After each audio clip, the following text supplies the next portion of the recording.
Live. Scooby? Live? Yeah, we're live. Ah, beautiful. Good evening, ladies and gentlemen, boys and girls, and children of all ages. Welcome to the Friday Night Chaos stream for this, the 28th day of December, 2018. This is the last Friday Night Chaos stream for the year, and we would like to go out with a bang. So we're going to see how things develop throughout the course of the evening. I'm going to go through the panel really quick. In case you guys can't tell from the sound of my voice, I'm still under the weather. So if I'm not as prevalent tonight on stream as I normally am, just please understand it's due to me basically being on my third wind at this point. So I'll be here in spirit, but luckily and fortunately, everyone else who's here is so entertaining you won't even notice that I'm playing Wallflower tonight. So I'm gonna go through the lineup here. We're gonna be starting off on my left.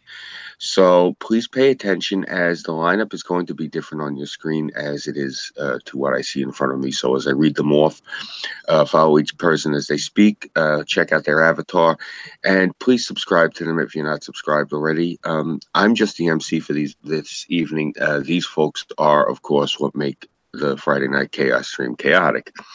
So without further ado, let me go through our panel. We have with us tonight a good friend of mine, my co-host Terrason's little brother, an American Celt. Celt, how are you? How you feeling, pal? I'm guessing he's away from keyboard. So He probably hasn't put up the on air sign my aunt made. okay, not a problem. Well, we'll get back to him. And of course, we have with us, using his Dark Witch profile, we have with us the mechanic. How are you, bro? Same shit, different day. Oh, very cool. How was your holiday? Was it good? Well, good in some respects, bad in others. All right. Well, hopefully the good outweighed the bad, and the bad was just annoying more than anything really severe. You can say that to a point. Yeah. And of course, we have with us tonight a friend of mine who shares my outlook on a lot of things. He's just here basically because he's just here. You know, he's here to enjoy himself. Same with myself. Unfortunately, as of late, I've become a point of contention. Excuse me, in a maelstrom of pretentiousness, and it's just ironic to me.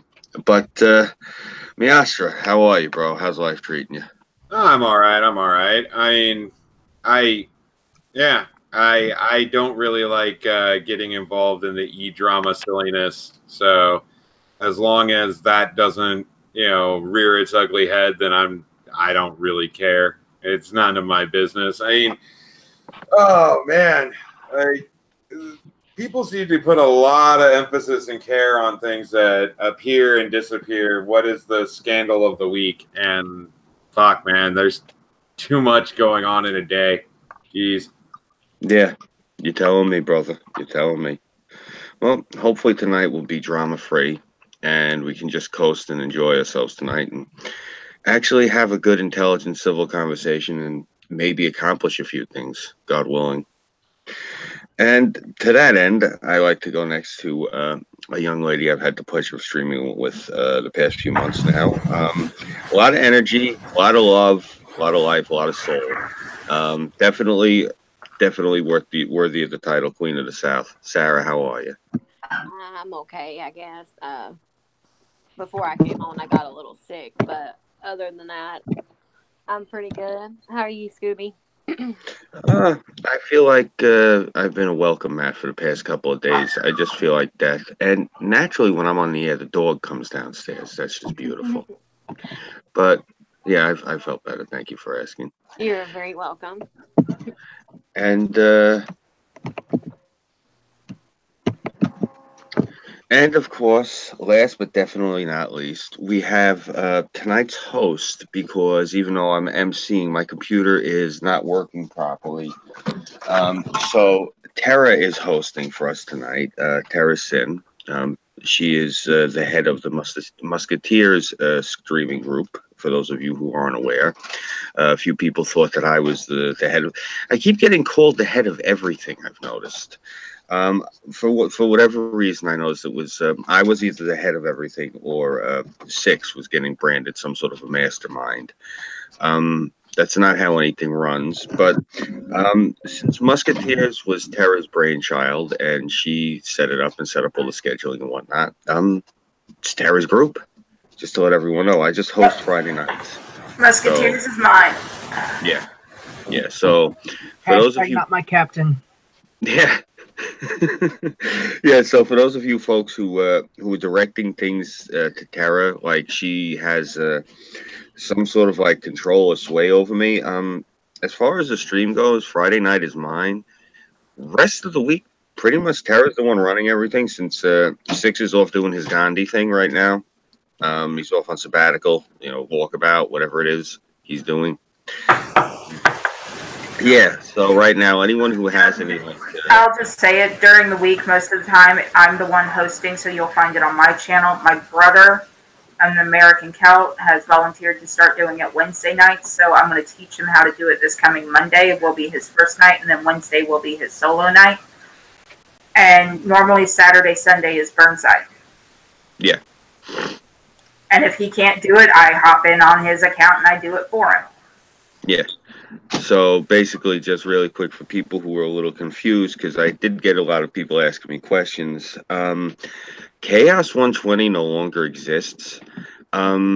It's just like even when this stream was part of Chaos 120, no one ever referred to my night as Chaos 120. They kept referring to it as the Friday Night Chaos stream. Even when we dropped the name a few months ago, people kept referring it to that. So I just decided, well, the hell with it. I'm just going to keep the name Friday Night Chaos because it pretty much sums up what the stream is for the most part anyway. Other than that, though, we're not obviously affiliated with Chaos 120 anymore. We dissolved Chaos 120 back in, I believe it was August, when all this nonsense first started to go. And ironically, all of this nonsense stemmed from Chaos 120. As Chaos 120 was not a group that I had started but inherited, unfortunately, baggage was inherited with it. We didn't realize that at the time. So part of what we've been doing now is we've been rebranding, as it were. Tara went with the Musketeers. She likes the Musketeers for whatever reason. I guess she said.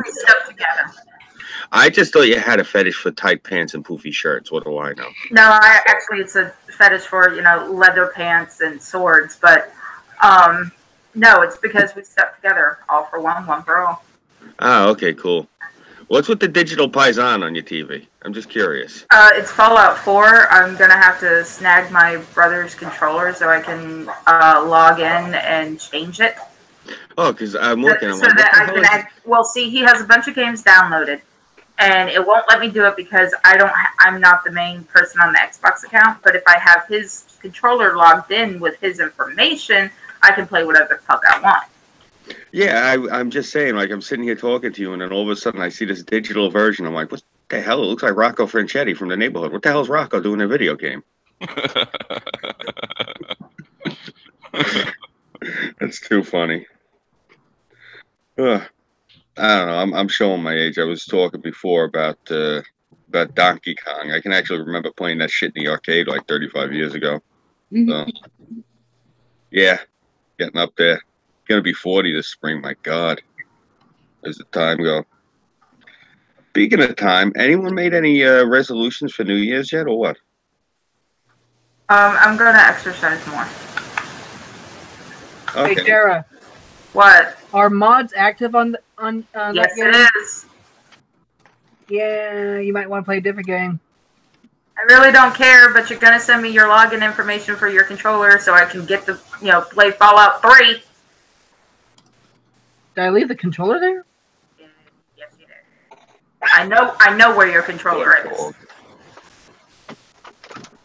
All right, get in, dogs. Come on. Send it to me in a text. I want to check the group chat, though. He is correct. You do probably want to check what he said in the group chat because he's absolutely right on point with that. Well, I really can't play any other fucking game until I log in with your controller. All right, I'll text it to you. Thank you.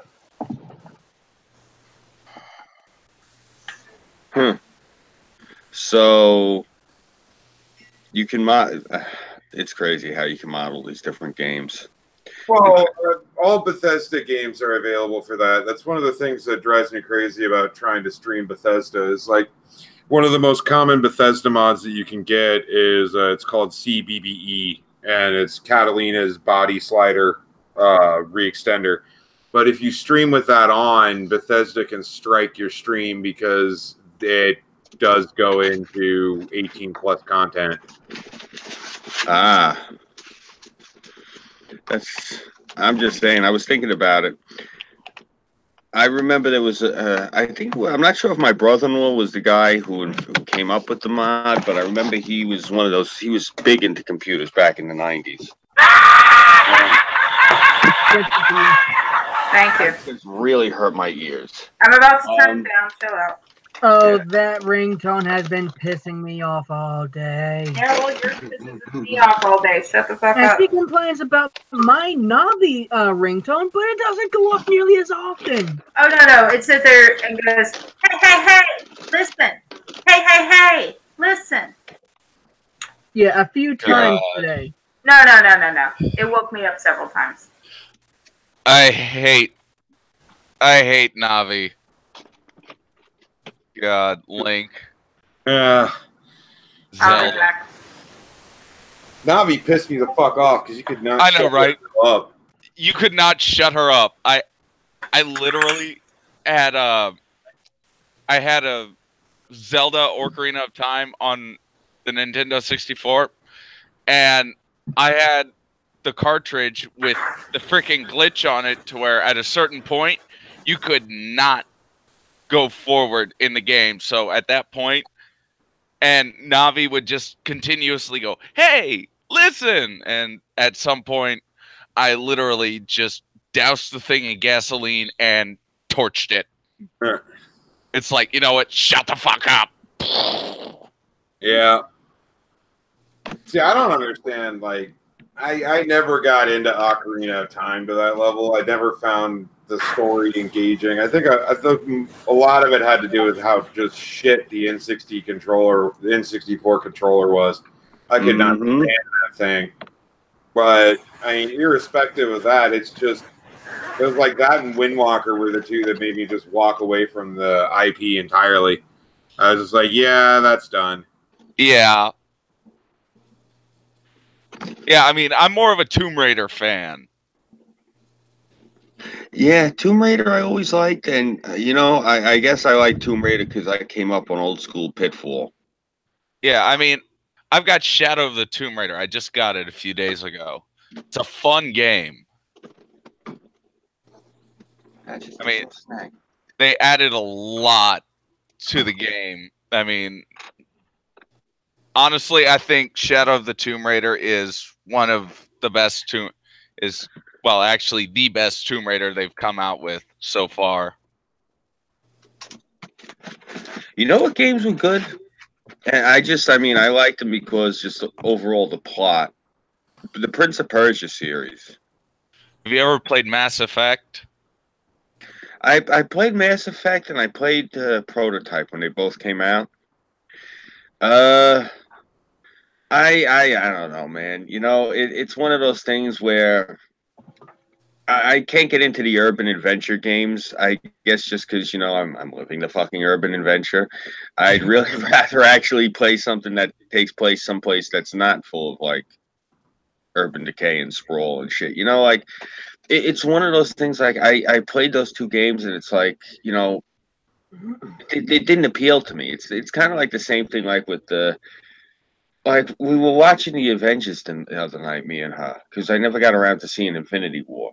And I'm watching it, and I'm like, oh, God, it's so fucking precocious. Just like all the inside jokes, all like the Manhattan humor and all that shit. It's just like, I got the same, I don't know.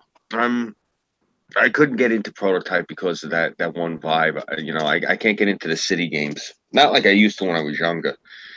You know, Yeah. like what game was it that I had played recently? I think the most recent game I had been playing was probably about a year or two ago. I fell out of touch with the guy, but I was playing. We were doing a campaign together on Diablo 3, me and this guy, and it was good. I was enjoying myself on it. You know. Uh, I'll be honest. I'm a God of War kind of guy. I just Yeah, I want to like go. God of War too. Yeah, I want to go into an environment. I want to just kill everything in the environment. That's basically that's why God of War was my type of game. You know. Sounds like you might like Wrath.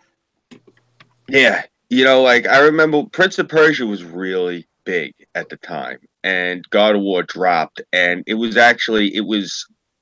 had dropped, and it was a sleeper for a few months. And I had been playing it, and when it first came out, and Patches, there's no snacks, you fat fuck. You ate everything. I'll be right back. And I've been playing it for a few months, and I showed a few of my friends this, and they're in this heavy metal band. What the fuck is the name of them now that they're going under? Mechanic. I sent you their video. Which video was that? Let me. The death metal band. I sent it to you probably about a month ago. Let me scroll through my. Yeah, the guitarist looks like a fat version of Corey Taylor because he's been eating too many sandwiches at the deli. That's the buddy of mine. So I introduced them to it, and they wound up actually one of the incarnations of the band wound up cutting it. I don't know if they wound up getting it onto their soundtrack, but they wound up cutting a song specifically about God of War just after playing the game because they're like, "Holy shit, this game is so brutal." I'm like, "Well, yeah. So why the fuck do you think I'm playing it?" All right, come on, man. What do you want to eat? There's nothing to eat, fat boy. You ate everything. You ate a week's worth of snacks in 2 days. You fucking sausage dog. Oh, he's so fat, this dog. That's all he does is eat. Oh, let's see what's in the fridge for you. What's in the fridge for Patches? There's not shit in there, Patches. Sorry, guys. He's just being an annoying pain. He's hopping all over me looking for food. Come on.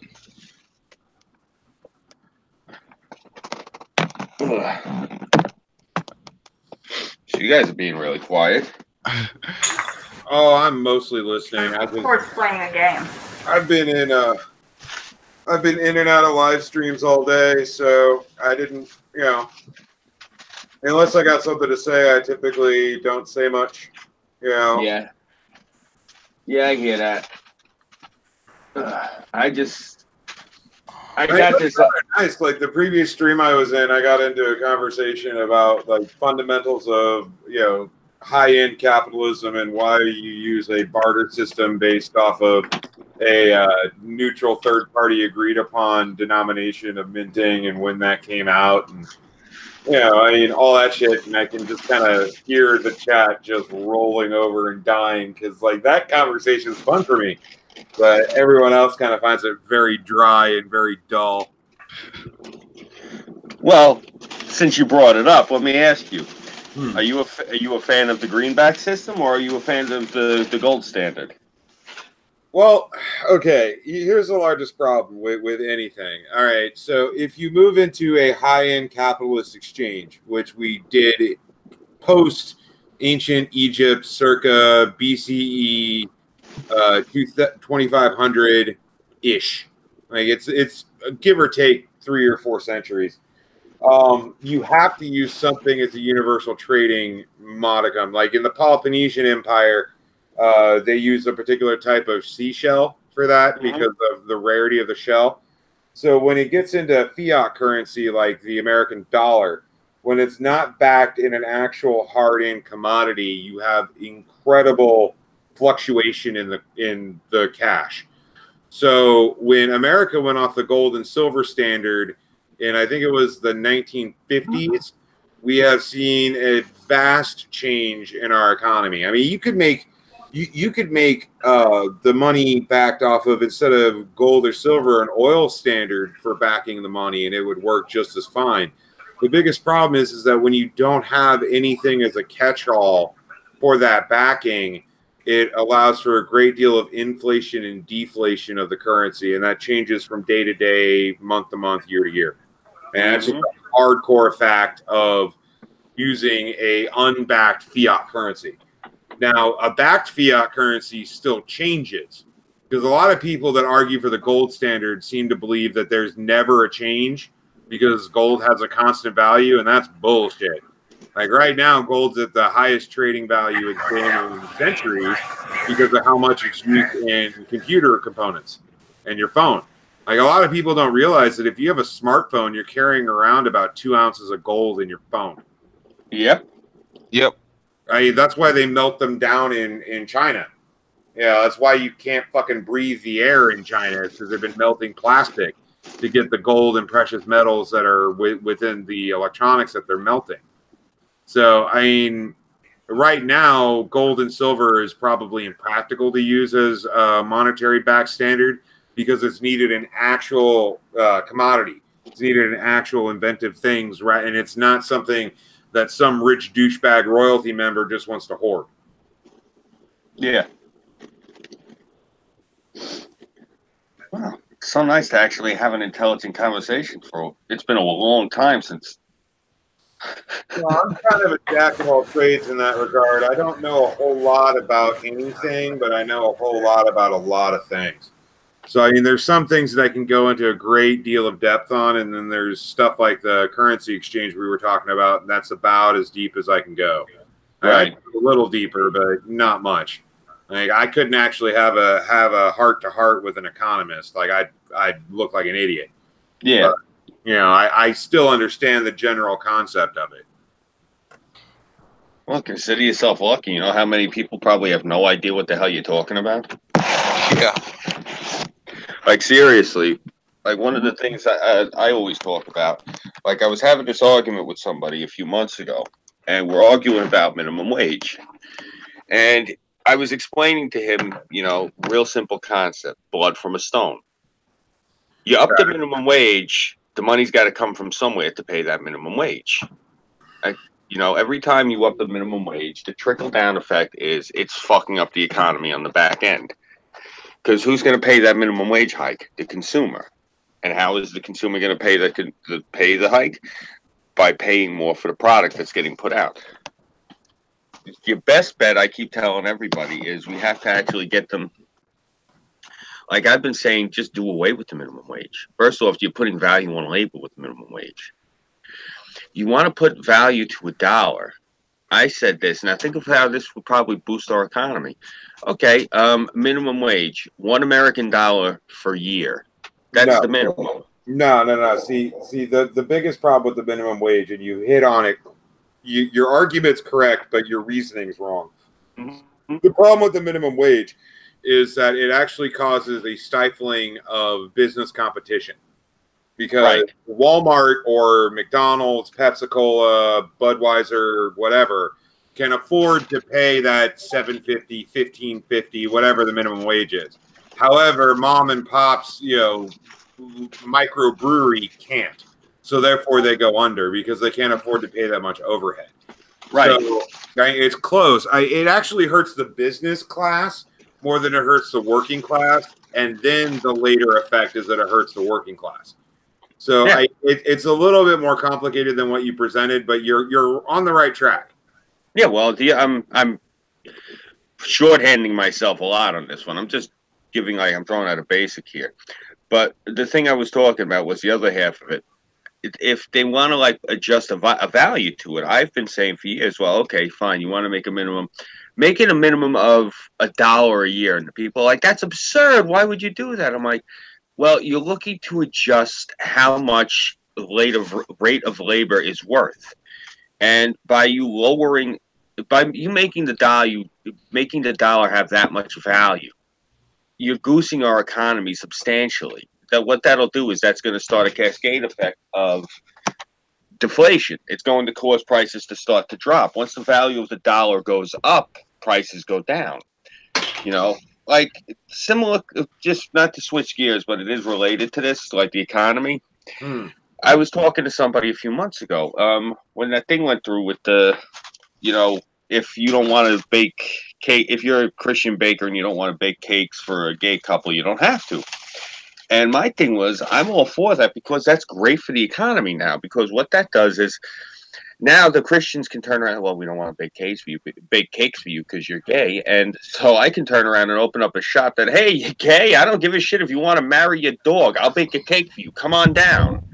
They've made a business opportunity for the other bakers who don't give a shit. Well, but see, that's not the problem that I foresee. Since you brought up that one specifically, and this is changing gears entirely, and I'm going to hit on a rather obnoxious social trend, which is nobody is forcing you to patronize that store.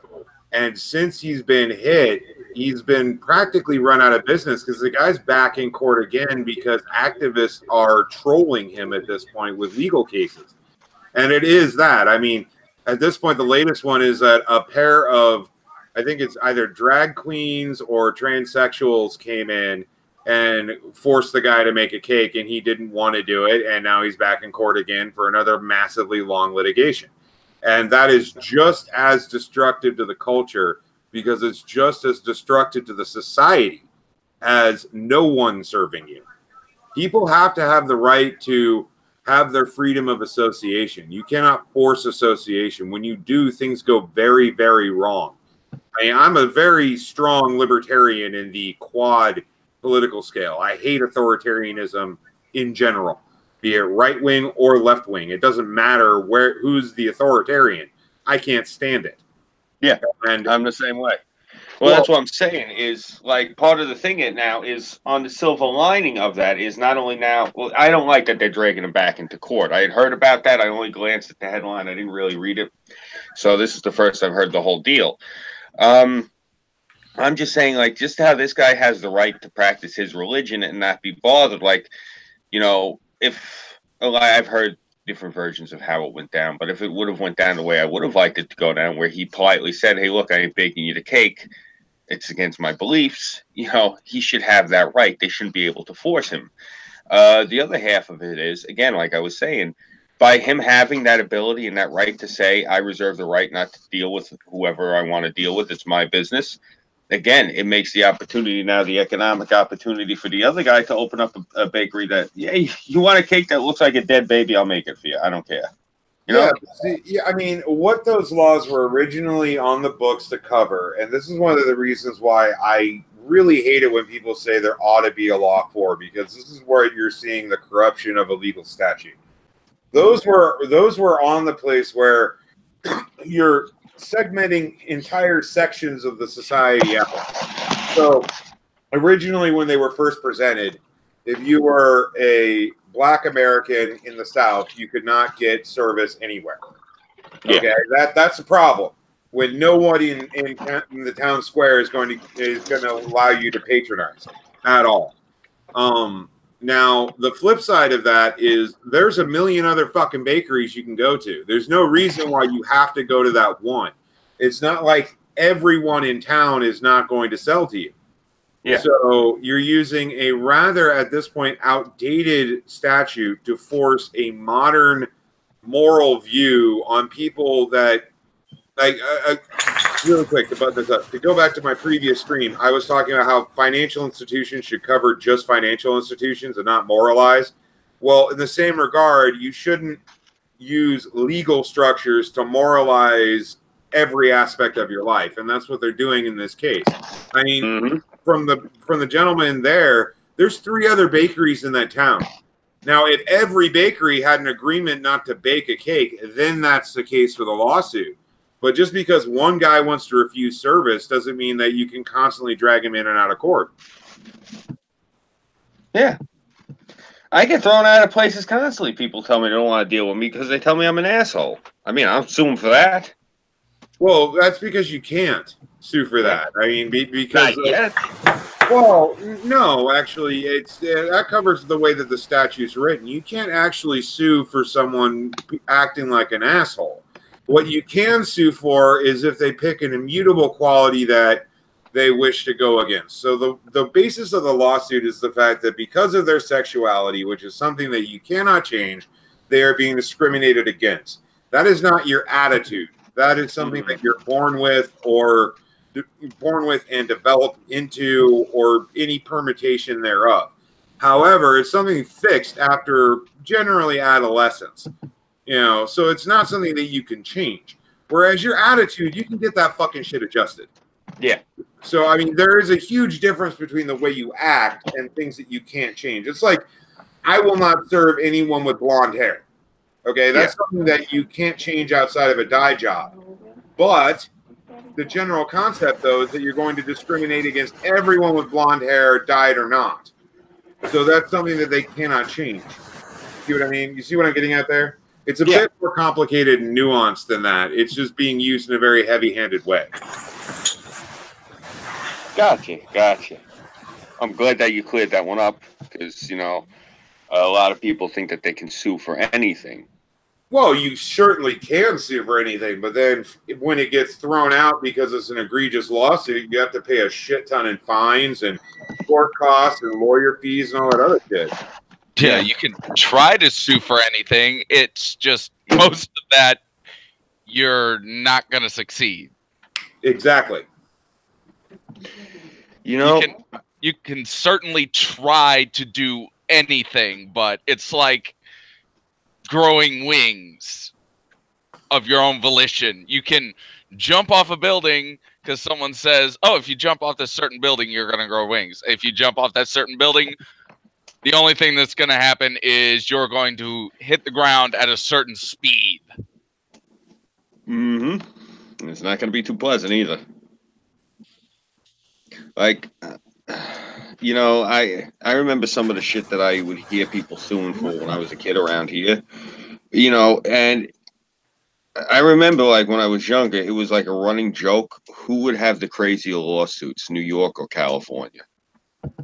And we both lost hands down to Florida. Florida was the dark horse, came out of right field, But you got to remember, Florida's full of old New Yorkers anyway, and California is full of them too. So that's basically what you were dealing with. And like some of the frivolous shit that I heard. I remember there was a lawsuit when I was a kid. I don't know if you guys remember this. I was a teenager, and this kid sued his parents because they punished him and they took away his Nintendo. And my wife's nodding her head. She remembers it. And he actually he got emancipated from his parents. Do you remember that? Yep. Yeah. I can't believe that. You sued him for grounding him.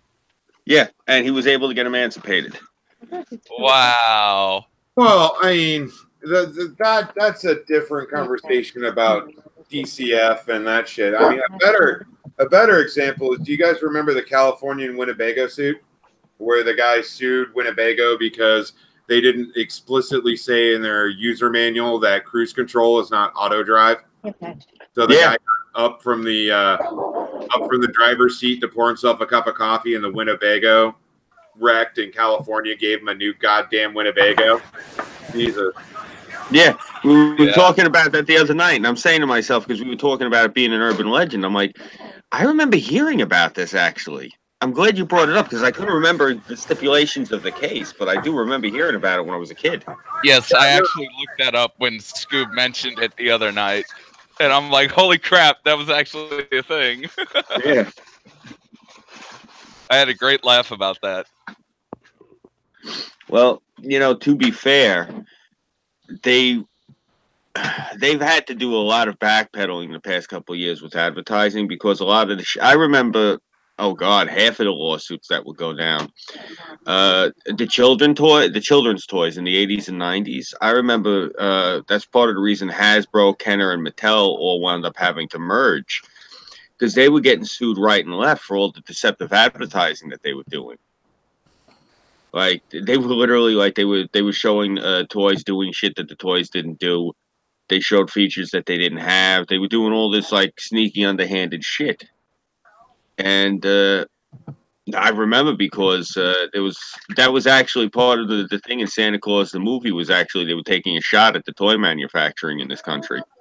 Well, I mean, you mentioned suits from the 80s. There was a huge lawsuit against Hasbro Toys because of the Transformers cartoons and advertising to children because they were viewed as a half-hour advertisement for the Hasbro toys. Yeah, and that was a legitimate lawsuit. I mean, that statute that was used against Hasbro was just resurrected against the Pauls, Jake and I think it's Shane Paul, because of how much they advertise to their youth audience. So, I mean, that's still a real thing within our financial sector and advertising to children. Oh, yeah. Speaking of lawsuits against Transformers, do you remember when they came out with the animated Transformers movie in 1987? The backlash and the lawsuits that the parents were suing because I have the special, the 25th anniversary edition DVD, and I have the interview on it. And in the interview, they're talking about, and they actually go like, "Yeah, we didn't think that we figured the kids would understand that these are robots, they're machines, they're not real. So we didn't think they would have any problems with us blowing away all of last year's Transformers to make room for the new ones." So you watch the movie, and there's like a good 20 minutes where it's just nothing but slaughter, where these things are getting killed right and left. Well, I mean, you like in the Michael Bay Transformers movies, there's a scene where Bumblebee grabs one of the Beast Transformers and pulls its body off of its spine, a la Sub-Zero style. Yeah, and that was PG-13 because it was robots. I mean, the amount of that's one of the interesting things about like the U.S. versus European rating system. To change the topic yet again. What they view as PG-13 is RX rated for sexual content, and what we view as PG-13 is X rated for violence. Yeah. That's a real trip. Like I went abroad for a little while and I spent some time there, and you turn on a normal fucking TV show and there's dong, and you're like, what? Huh? Yeah. And there's this dong on the TV, and you're like, whoa, what the fuck? You know, but someone gets shot, and that's like late night, are you over 20 years old shit. It's like, what the fuck is this? This is jarring. What the shit? Yeah. And, you know, conversely, like another thing about like their society that's different from ours, because I run into them a lot in Manhattan. You'll run into a lot of people from, for whatever reason, they come here. We get a lot of English that come here, and we got a lot of Scots and a lot of Irish. I guess they like to come to New York. But the thing of it is, when these guys are in bars, and this isn't me taking a shot at any of them, but they're usually the ones who are the aggressor when it comes to like a bar fight or whatever. Because what it is with their culture is, from what I've gathered talking to them, they tend to be more prone to throw down faster. And like around here, like people talk shit a lot more. Like a fight in New York, you know, it usually takes like 3 hours because they're throwing insults at each other back and forth. And these guys they'll just show up, and the guy from New York will be running his mouth, and the Englishman will just haul off and deck the guy.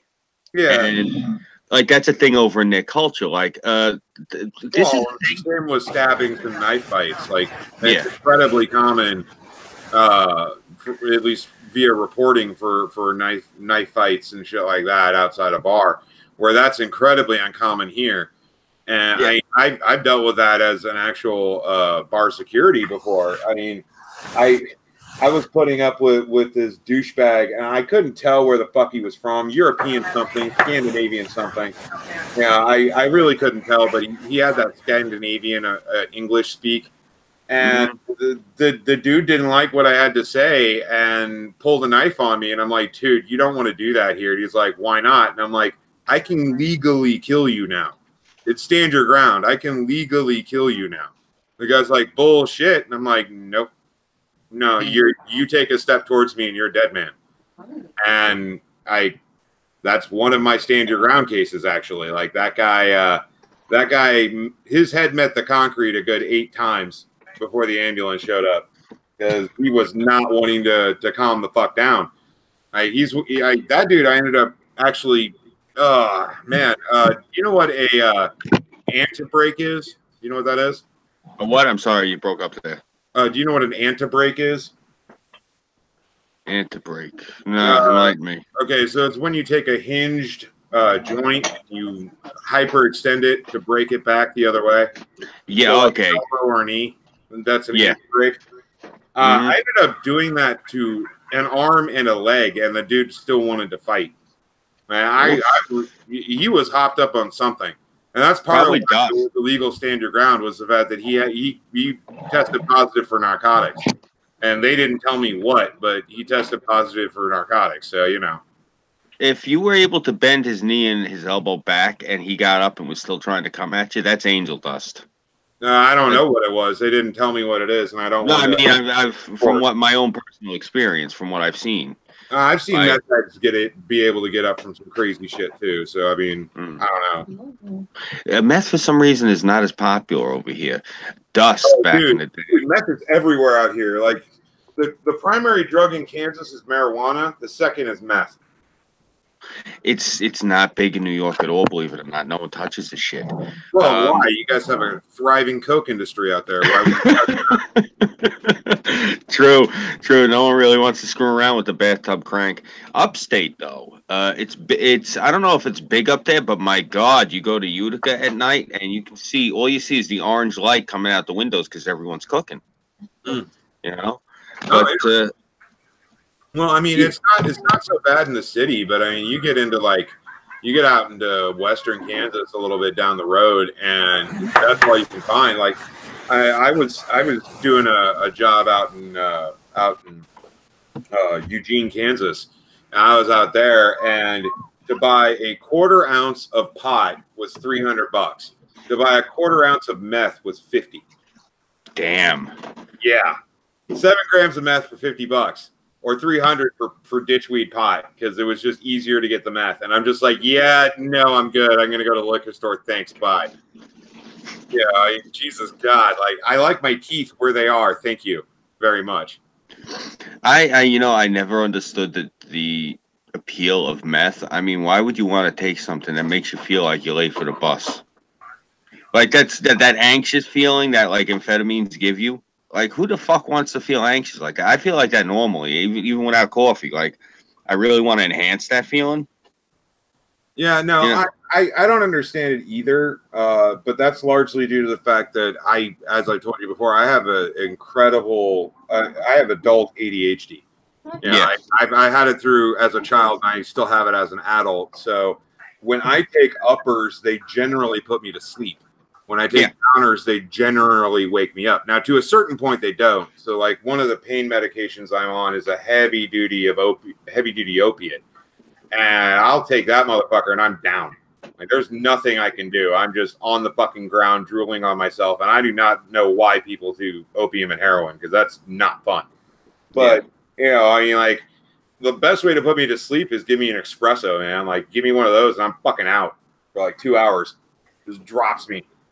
You know, so I don't generally play around with those just because of how the over-the-counter shit fucks with my head. So I'm not the best to talk about when it comes to the desire for it. Yeah. But, I mean, at least from working the gay clubs, a lot of the reason why they do meth is because that way they can, bone for hours and hours and hours. I mean, like, that's the main exposure I've had to it was from that.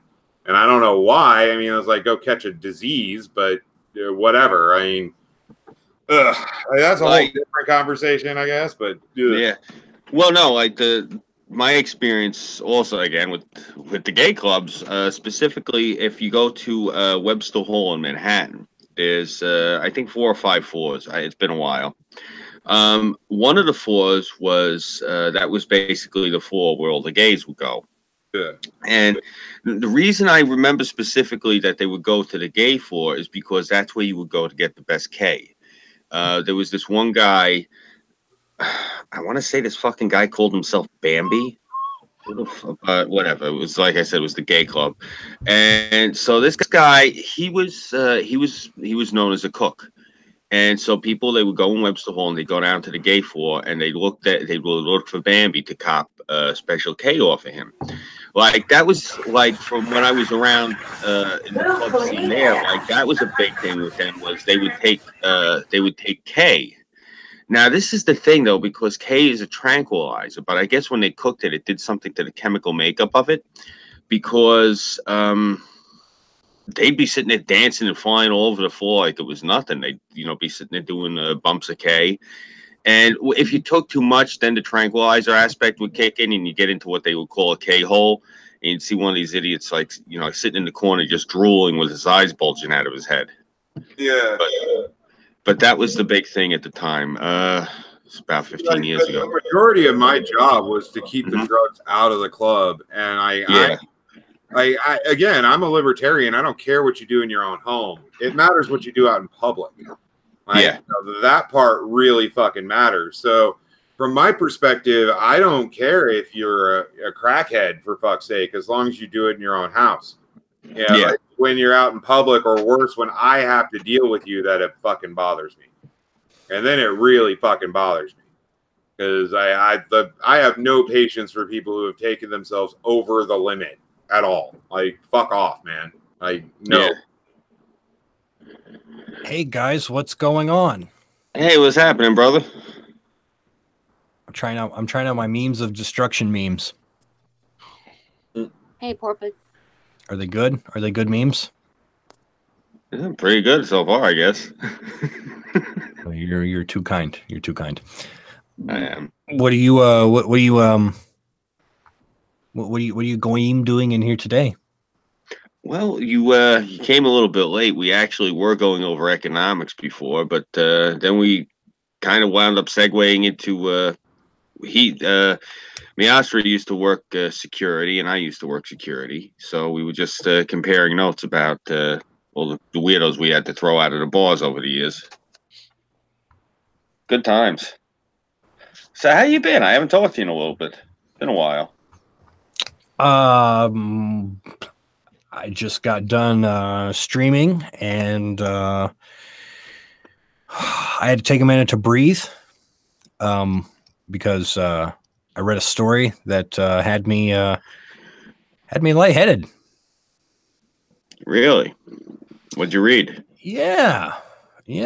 Okay, so long story short,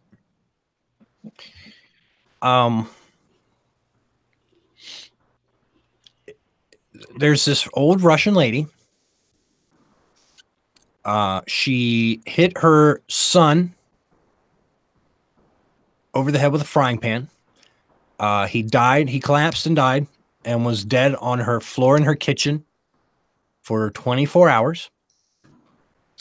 After that 24 hours was up, she decided to try to hack his body into pieces with a kitchen knife.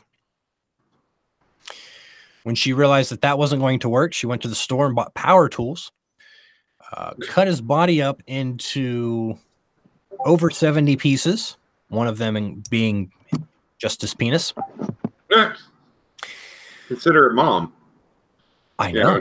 She separated the little son away from her son. From the big son, yeah. I mean, she just wanted to touch her son's penis, is what I thought.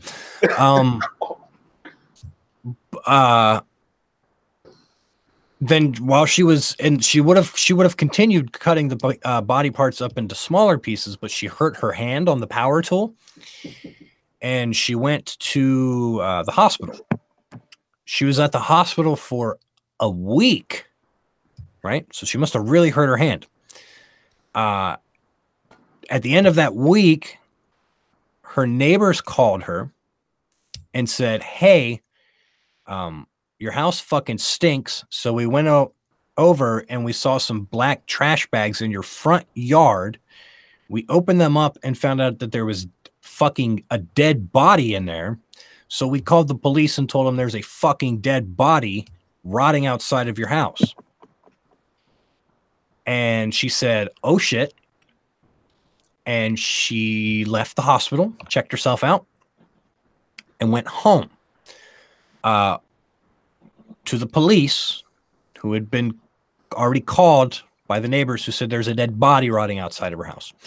She got there, and apparently for, quote, almost 3 hours, argued with the police, telling them that they didn't need to look in the bags because it's not a dead body, it's rotting bear meat that her son had brought home and left outside.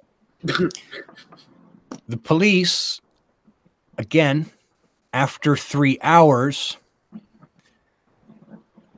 checked the bag, noticed hands and feet, and told the lady that is a human body in there.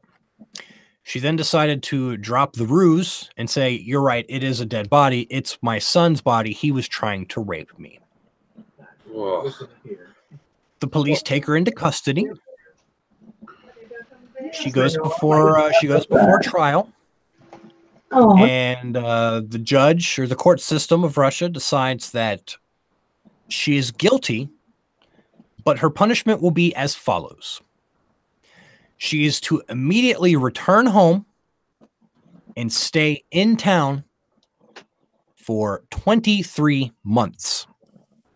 She has a nighttime curfew, and she's not allowed to move.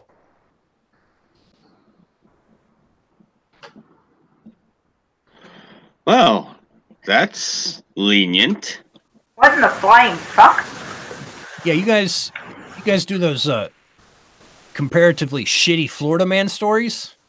All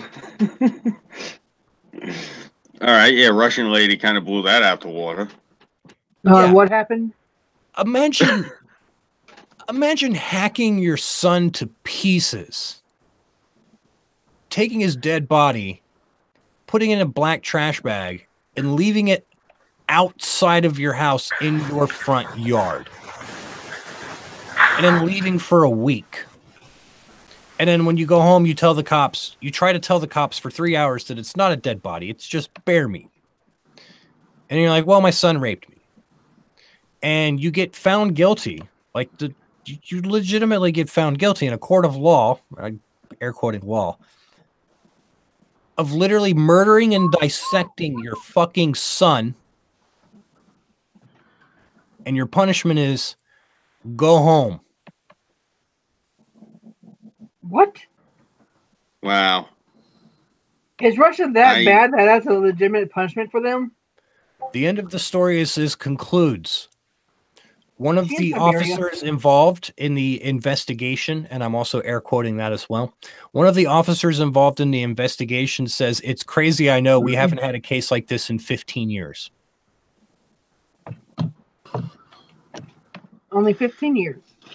Right. Well, I'm glad I'm not the only one who noticed that. Yeah. 15 years since the last time somebody hacked up their child. Yeah, it's only been 15 years since someone hacked up their son and left him to rot out in the sun, right in front of their house. Wow. Just, fucking out in the open for the neighbors to see and everything. Just like, fuck it. That's mind-boggling. That's not necessarily the mind-boggling part. The mind-boggling part is like, oh, you did that? Yeah, I did that. Oh, okay, go home. Yeah. It's cool, no worries, just go home. Are you what? This coming from a country where if you're like a political dissident, you could pretty much be guaranteed to get murdered in jail. Oh, that's not what happens. All of the red square, CCTVs just happen to go out with a massive truck parked in the way and a bullet comes out of nowhere. I mean, come on. It's not like planned assassinations or anything. Jeez. At least they're not like the Saudis where they had a politically dissident journalist that accidentally picked a fight with security officials, got garroted to death and carved up into little pieces, because of their protocols at their diplomatic entourage. That was an insane story too. Well, I guess I'm questioning why they have to do it in secret when literally all they have to do is go before a judge and be like, yeah, it happened. And the judge is like, okay, that's cool, go home. Well, I think a large amount of it, though, has to do with the fact that the Russian people in general are traditionally chauvinistic, in not necessarily in a bad way, and she's also elderly. So it could also just be viewed as the fact that she's old and it's more expensive to jail her, and she doesn't have any more sons, so she's not going to carve any of them up. You know, I mean, it could just be viewed as just fiscal. What's cheaper? Stay at home. Let's check up on you every once in a while, and meh. I could actually see that making sense. When I mean, it does make sense, and that's probably mostly the reason. But it's still, yeah. I guess it doesn't deter from the fact that the lady literally murdered somebody, her own son, nonetheless. As if that should even matter. But the basics are this. A woman murdered somebody, a human being murdered somebody and hacked their body into 70 plus pieces and put them into plastic bags and then put the plastic bags out in front of their house, left them there for a week to rot, lied about what the bags were. The court said, wow, that's really fucked up. You're totally guilty, but don't worry about it. Just go home. Your punishment is to go home. Yeah, that's. I think the part I'm having a problem with is the fact that there was punishment. The punishment was to go home instead of the. I would be okay. I'd be able to wrap my head around as if they were like, oh yeah, that fucking sucks. Just go home, But no, the punishment, the actual legitimate legal punishment on record, was to go home. That was the punishment. Not that there wasn't a punishment. Was it actual house arrest, or was it just you have a curfew? It's like house probation kind of shit. You're in your 70s, right? Yeah. You're not out late at night. Yeah, that's surprised she managed to keep her son in her 70s. I mean, bird, Jesus. Yeah, let's be fair. She ain't going nowhere after dark any fucking way. She probably ain't going nowhere after dark for the last fucking decade, right? She probably don't go anywhere after 5 o'clock in the afternoon. I don't know. She could be one of those wood-burning cyborg types. She probably goes to one place, the grocery store, on the weekend at noon. You know what I mean? Buy herself some borscht and call it good. Yeah, her punishment was literally no punishment. Yeah. That's the part that's like... Yeah, and I see what you're saying. I'm a bit confused about that. Like, why not just give her no punishment? Like, why call no punishment a punishment? I think just to make it look good on paper. I think I'm seeing it the way Miastra put it, where it's just cheaper, and it's like you said, she's not going nowhere. She got no other sons. I mean, I don't agree with the way the Russians did it on paper, but I mean, if we were laying it down as like a backroom thing and we were all talking about it, I mean, fuck, I think the Russians handled it golden.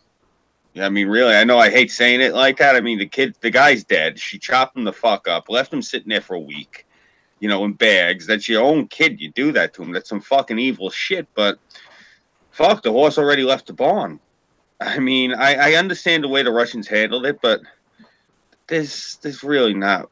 God, I sound ghoulish saying this. There's not too much that really could be done that's going to resolve any of this. I mean, putting the old broad in jail. I mean, she's too old to repent. Punish how you punish her. I mean, obviously she was a poor old woman living in a house, by herself anyway. I mean, at this point, it's just like there's no real way I can see any way resolving it better than the way the Russians did, other than the fact, just go stay in your house and don't leave.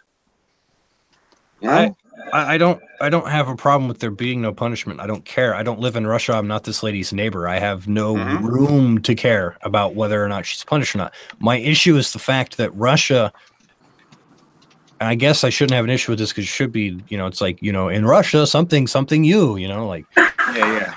Fucking a punishment, a legally binding on book, like, punishment is literally like no punishment is punishment. That's what I'm having. That's what I'm having. Like no fines. Like I could call fine a punishment. That makes sense. Go home. Don't worry about it. Go home is not a punishment. That's no, I agree. Not a punishment. she's not really getting punished, so it doesn't feel like any justice has been meted out. I agree with No, what you're I saying. don't care about the justice. I don't care about the justice. I don't care. All right. My problem is the fact that no punishment is punishment. Okay. Like, why don't they just be like, there was no punishment? We decided not to punish her, right? Instead, they were like, we punished her by not giving her any punishment. Well, technically, they did punish her by giving her a night curfew. That's not even a slap on the wrist. Don't even try to argue that. We both know. No, sir. Now I want to argue it in full. No, we both like even over here in the States, like a slap on the wrist is a fine. You know what I mean? Substantial fines is what we consider slaps on the wrist. Well, we don't have, we don't have punishments like, oh, that's cool, go home. Like we don't classify those as punishments. Pretty much anywhere except for the fact like, that they were playing Russia. service. It's I got you now. I was misunderstanding what the problem you had with it. It's the fact that they were playing lip service. Like, yeah, we punished her. Okay, what did you do? We took away her discount card. Shit like that. No, not even that. That would be punishment. She would lose something. She lost nothing.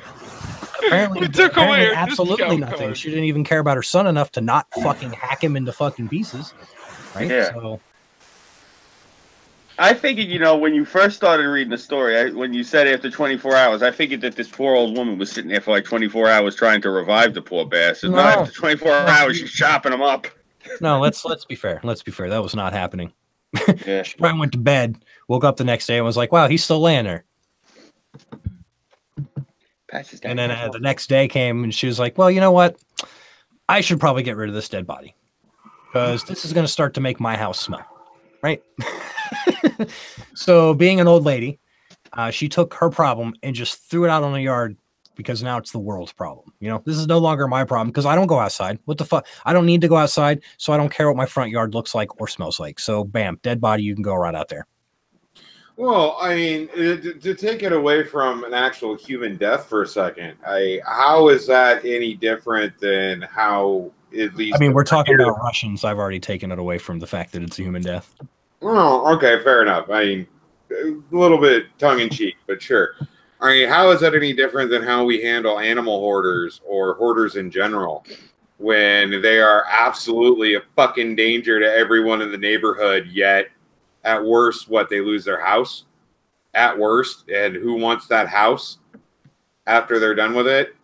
I mean, Jesus God. I miss old school hoarders, man. Like, I miss that show, A&E. Why the hell do you have to turn everything into a fucking trigger warning on your channel? Like that and Intervention were my I need to laugh at someone shows. And they're gone. I'm sad.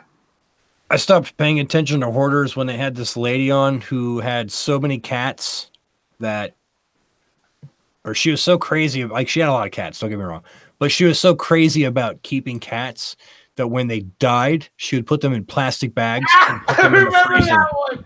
Oh my God, that was awesome. And like, I remember like at the bottom of the freezer from all the frozen shit. Oh my God. Yeah, like they because you watch these stupid fucking reality fucking things or whatever, and they always like hype, like everything they'd say is like hyped up hyperbolic shit, right? So during like the intermittent part where they were like, "You'll never believe what we found in her freezer," I was like, "Oh, whatever," like I paid no attention to it. And then they actually went back to the program, which I think I was even watching this on Netflix, so it was just kind of like an in-between scenes types of thing. Yeah. But they went back. So basically they said, "You'll never believe what we found in her fridge." And then when they went to show you what was in the fridge, it was a bunch of fucking dead cats. I was like, no fucking way. No fucking way. They were right. They were right. I didn't fucking, I was like, holy fucking shit. Like, I viewed that as quality entertainment. And then suddenly it became a like morality piece about how we should feel sorry for these fucks. And it's like, yeah, and then they drummed up sympathy for her, which was, but my point is after watching this episode, like I felt like, and probably rightfully so, I felt like as far as animal hoarding stories are concerned, that I've probably reached the crescendo. You know what I mean? Yeah, and, like, nothing could top the lady who was so fucking obsessed with cats that when they died, she put them in bags and kept them in her fucking freezer, and had been doing that for the last 5 or 6 years. Oh no, I thoroughly understand. I grew up in a veterinary clinic, and my father was the on-call vet for the county sheriff's office. So I've had to been some of the euthanasia techs to the ones that we've had here locally. So I know what those poor fucks are going through, which is why I have zero fucking sympathy for those bastards. I mean, the majority of them are more like that crazy Texan bitch that was keeping like all the chickens and geese and crap in those wire cages in a trailer that couldn't even open the door. Like, she was a mean old bird too. But my general regard though is the worst thing that those people fucking get is a county fine. Like, they're not actually charged with animal cruelty or endangerment of an animal or children or elderly or themselves. There's no criminal charges brought. Like, it's treated like a sob case most of the time, and it has been ever since I was a fucking kid. So it really kind of depends on where your not really legal compassion comes from, but it really does.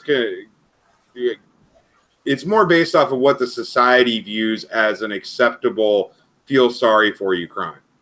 See what I mean? Like, oh, I pity this poor fuck, so therefore I'm going to do this, this, and this, as opposed to, we're going to actually charge them for the crimes they've committed because they've actually committed a crime. And that's very much how that sounds like what the Russians did, where they're like, no, this poor old lady is probably demented and stupid, and it costs too much to lock her up, so we'll just leave her in her house to die, basically. Like, at least that's what it sounded like to me. So basically, we've come to the conclusion that Russia sees their own citizens as literally nothing more than animals. So it wasn't compassion so much that motivated the Russians; it was apathy. Got it. Hasn't it been that way for the Russians since like the turn of the 19th century? I mean, that was always kind of like a meme, and you could point to like very specific things, but like I think this more or less just like proves that it's down to a very fundamental fucking level, and it's not just in the political realm. Well, shit, man. You said you got Netflix. There's a fucking horrible documentary about Eastern Russia, where these fucking kids are living in a subway system huffing paint all day, and everybody knows about it and just either uses them as prostitutes or beats the shit out of them because they're too close to their stores. I mean, they're not exactly the most compassionate in that way. I mean, if you look at it that way, they are selectively compassionate. Yeah, it's a very it's a different. And in this regard, I'm going to sound like a multiculturalist, which fucking makes me want to shoot myself. But it is a different culture, so judging them by our standards within their own culture is actually inappropriate. And that's different than saying in our culture we won't judge them for how they act over here because their culture. I mean, they are actually in their culture fully immersed. So you're judging it from an outside perspective. I mean, if you go back and read Lincoln's writings, he sounds like a fucking Nazi. In his actual statements about how he felt about the freed slaves, he outright states he doesn't believe that they'll be able to follow the law, but they need to have the ability to do so. I mean, it's terrible, but he's an absolute abolitionist and thinks slavery is immoral. If you judge it by today's standards, you can't. Well, you got to remember too, at that point in time, figure Lincoln went to school in probably the late 1830s. They were teaching at the time, not so much obviously Darwinian, but I forget his name. But they had that belief system that, I don't like to use the term white supremacy because of the way that the left uses it. But they had that model that they were using for human evolution. That was European supremacy based off of skull size and criminality. I know what you're talking about. Right. A lot of it was based off of phrenology. Yeah. So I know what you're talking about, and it was it was like miasma theory. Yeah. Yeah, yeah. Can you imagine trying to explain germs to somebody prior to the Renaissance? They think you were crazy because miasma is what they believed, the bad air, where it had nothing to do with bad air at all. I mean, germ theory was presented back in ancient Greece. It just nobody believed it. Nobody would put any faith into it. So it was discarded for almost 2,500 years. But I mean, you can't judge the ancient Greeks as stupid because they didn't have microscopes to see the bacteria. So, you know, and the Chinese have the same belief too. They just, again, they had no way to prove it. Yeah, well, I mean, that's part of why I was bringing up the fact that it is actually within their own culture, within the actual geography of origin. So, I mean, you're judging it from an outside perspective as opposed to with outside morality. I mean, God, I'd really, really love to be the brunt of American consumerism from an Eastern European perspective. Have you ever seen or heard any Eastern Europeans go off about just how wasteful we are, which we are incredibly. Oh yeah, we really are. Well, no, I mean, it's just that, I mean, that's a value judgment based off culture.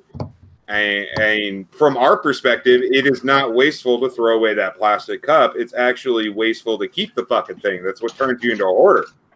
But from their perspective, why are you throwing that out? Why are you generating so much garbage?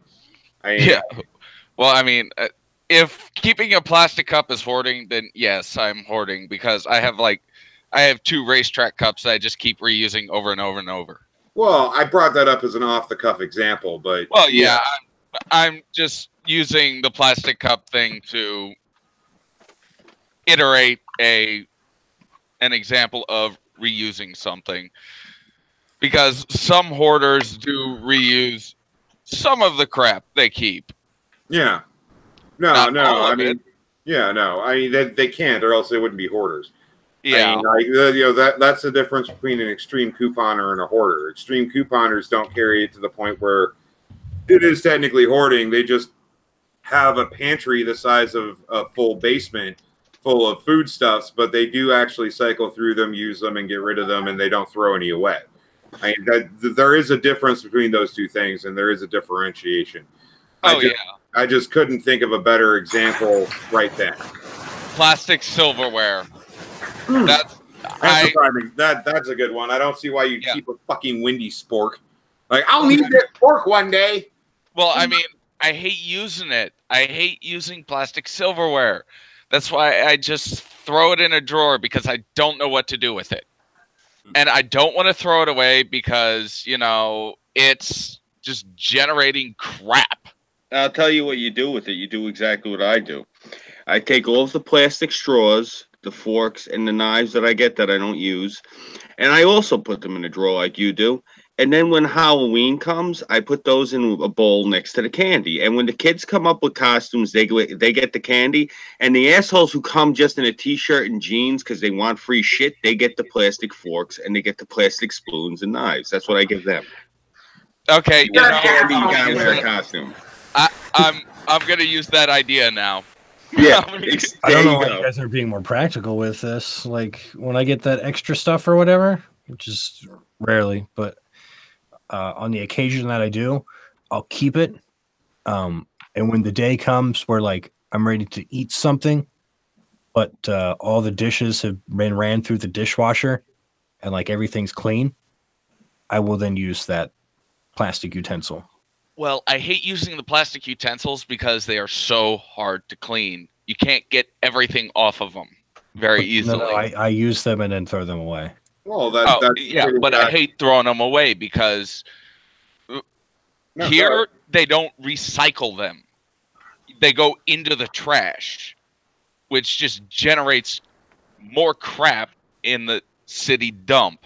That's why I don't like throwing them away. If they recycled them, however, I would throw them in the recycling bin. Here's how you rectify that. Go down to your city dump. Get as close to it as you possibly can. Scale the city dump size to your own body.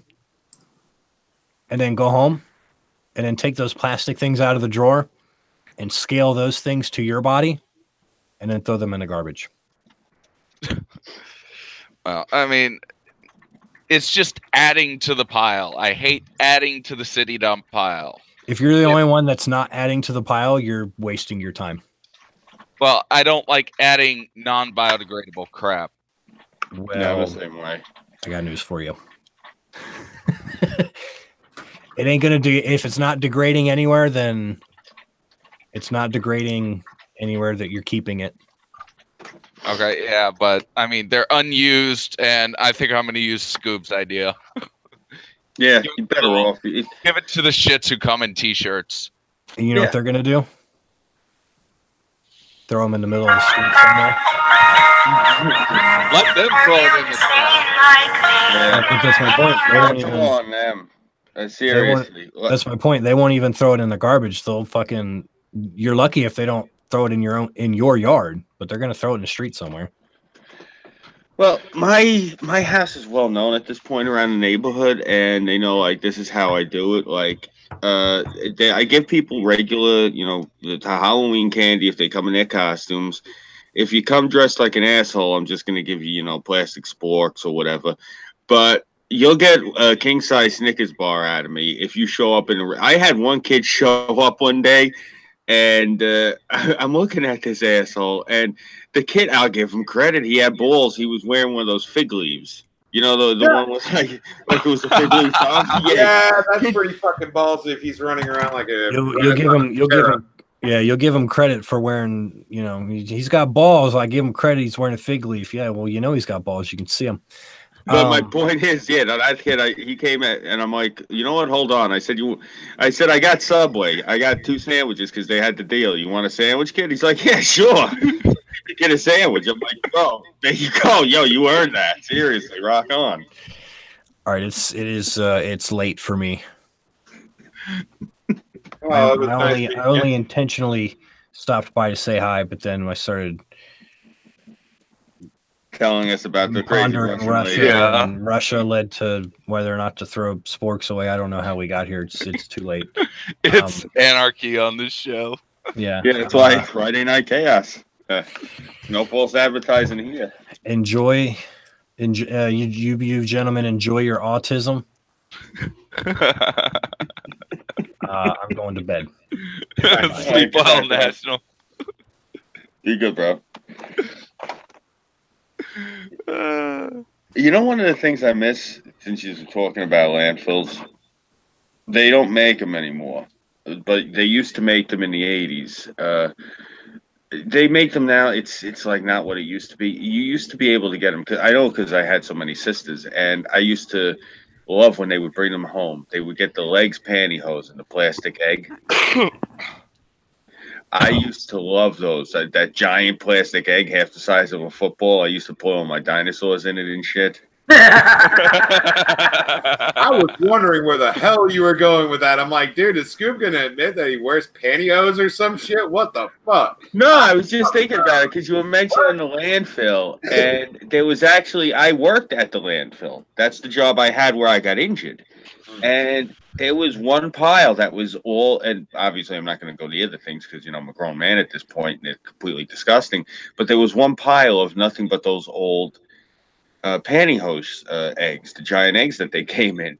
And you guys were talking about the landfill, and I was thinking about it. Looking back, I wish I would have had a camera on me because it literally looked like a giant nest full of fucking dinosaur eggs. Well, seriously, I could have probably sold that to like National Geographic or something. Like, yeah, I found a nest full of dinosaur eggs. Yeah, give me add a little picture. Come check it out. Add a little paint. Well, right.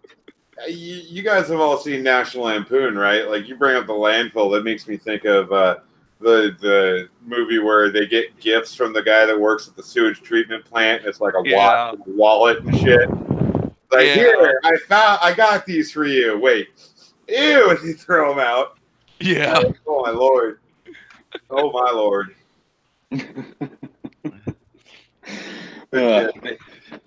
Oh, yeah. Oh, man. No, you mentioned recycling earlier there, Dark. I don't know if you're aware of this or not, but you do understand that it is financially insolvent to recycle. We still haven't gotten to the point where recycling is financially or materially solvent. Yeah, I know, but you know, if they can recycle even half the shit I give them, then you know, Okay. fine. No, that's fine, because I've met some diehard recyclists that for some reason believe that it's actually better environmentally, and it's not actually. The amount of chemicals that are used to break down and reformulate plastoids in general and complex petroleum products is more detrimental than just making new ones. Yeah, I mean, but if they can recycle half the shit I give them, then please go for it. Well, aluminum, tin, and paper are the only ones that you can really recycle, and they're not. That has a positive. Well, Yeah, 90% of the crap I recycle is aluminum cans. No, that's fine. I'm just saying, like, aluminum, tin, and paper are the three that are not only financially viable to recycle, but they're also environmentally viable to recycle. So, I mean, when you get into like any of the plastics or petroleum-based products at all, you're looking at something that you just viably should not recycle, because that it is more destructive to recycle it than it is. Yeah, than it is. I mean, You know, like you mentioned the landfill. I mean, the landfill here in Kansas City. 1 second, Scoop. The landfill here in Kansas City, actually, in most modern landfills within the U.S. are natural power plants, because they produce methane as they biodegrade products. Yeah. So the one here in KC offsets, and the methane extraction and collection process has gotten to the point where we've gotten to close down one of our coal plants because it's gotten that easy to recycle. Well, not to recycle, but to capture the methane. That coupled with the fact that solar panels are cheap enough now that if you have a public utility, they have to pay you for the power you add to the grid. So, I mean, at least out here in Kansas, we're getting rid of our last coal plant in the next 4 to 5 years as our state initiative for solar panels reaches its finish. So then we should be able to stop leaking oil and burning coal, which would be fantastic. Well, yeah, I mean, I would add to the landfill if they'd extract the methane from it, but they don't. Then you must live in a very unique place, because most do. Yeah, there most are do. few modern landfills that don't. Most do, but most of the city is still switching over to thermal because all the power plants are still switching over to that crap. So it's like, and they've been doing that. You guys are switching over to geothermal. That's pretty impressive. Like, just out of curiosity, like, whereabouts do you reside? Because that's quite intriguing that we're already up to making geothermal. I thought that was still in test. Well, I mean, we got one geothermal plant, and I'm in northern Texas, but we got one geothermal plant, and then to get rid of the other crap plant, I think it's coal. Yeah. They're well, building if you're in Texas, yeah, because Texas, Oklahoma, well, anyone in the heartland doesn't use an actual oil-based plant. If they burn something, it's coal. Yeah, we got one thermal plant, and it actually says, I forget the actual name of it, but it says something thermal plant. But and they're getting rid of the other one as soon as they get all the wind turbines built or erected. Yeah, that's a huge thing here too, is the wind turbine industry, which I think is great, because I mean, at least here, because here it's pure agriculture. So, like, one of the things that Kansas is bringing up yet again, this next election cycle, is we're once again challenging the mandatory drilling and pumping law, because there is not a single pump that does not fracking. This is mandatory pumping. So, like, if they find oil at all, they can come in and drill on your land and use a public indemnity to take it away. So that way you have to have an oil pump on there. But since we're an agro state and we grow shit, as opposed to where you're at, where your guys are a pseudo agro state. You're more of a steer herd state. So I mean, don't get me wrong. I love Texas beef. I'm not knocking Texas. I'm just saying in general, like it's a difference.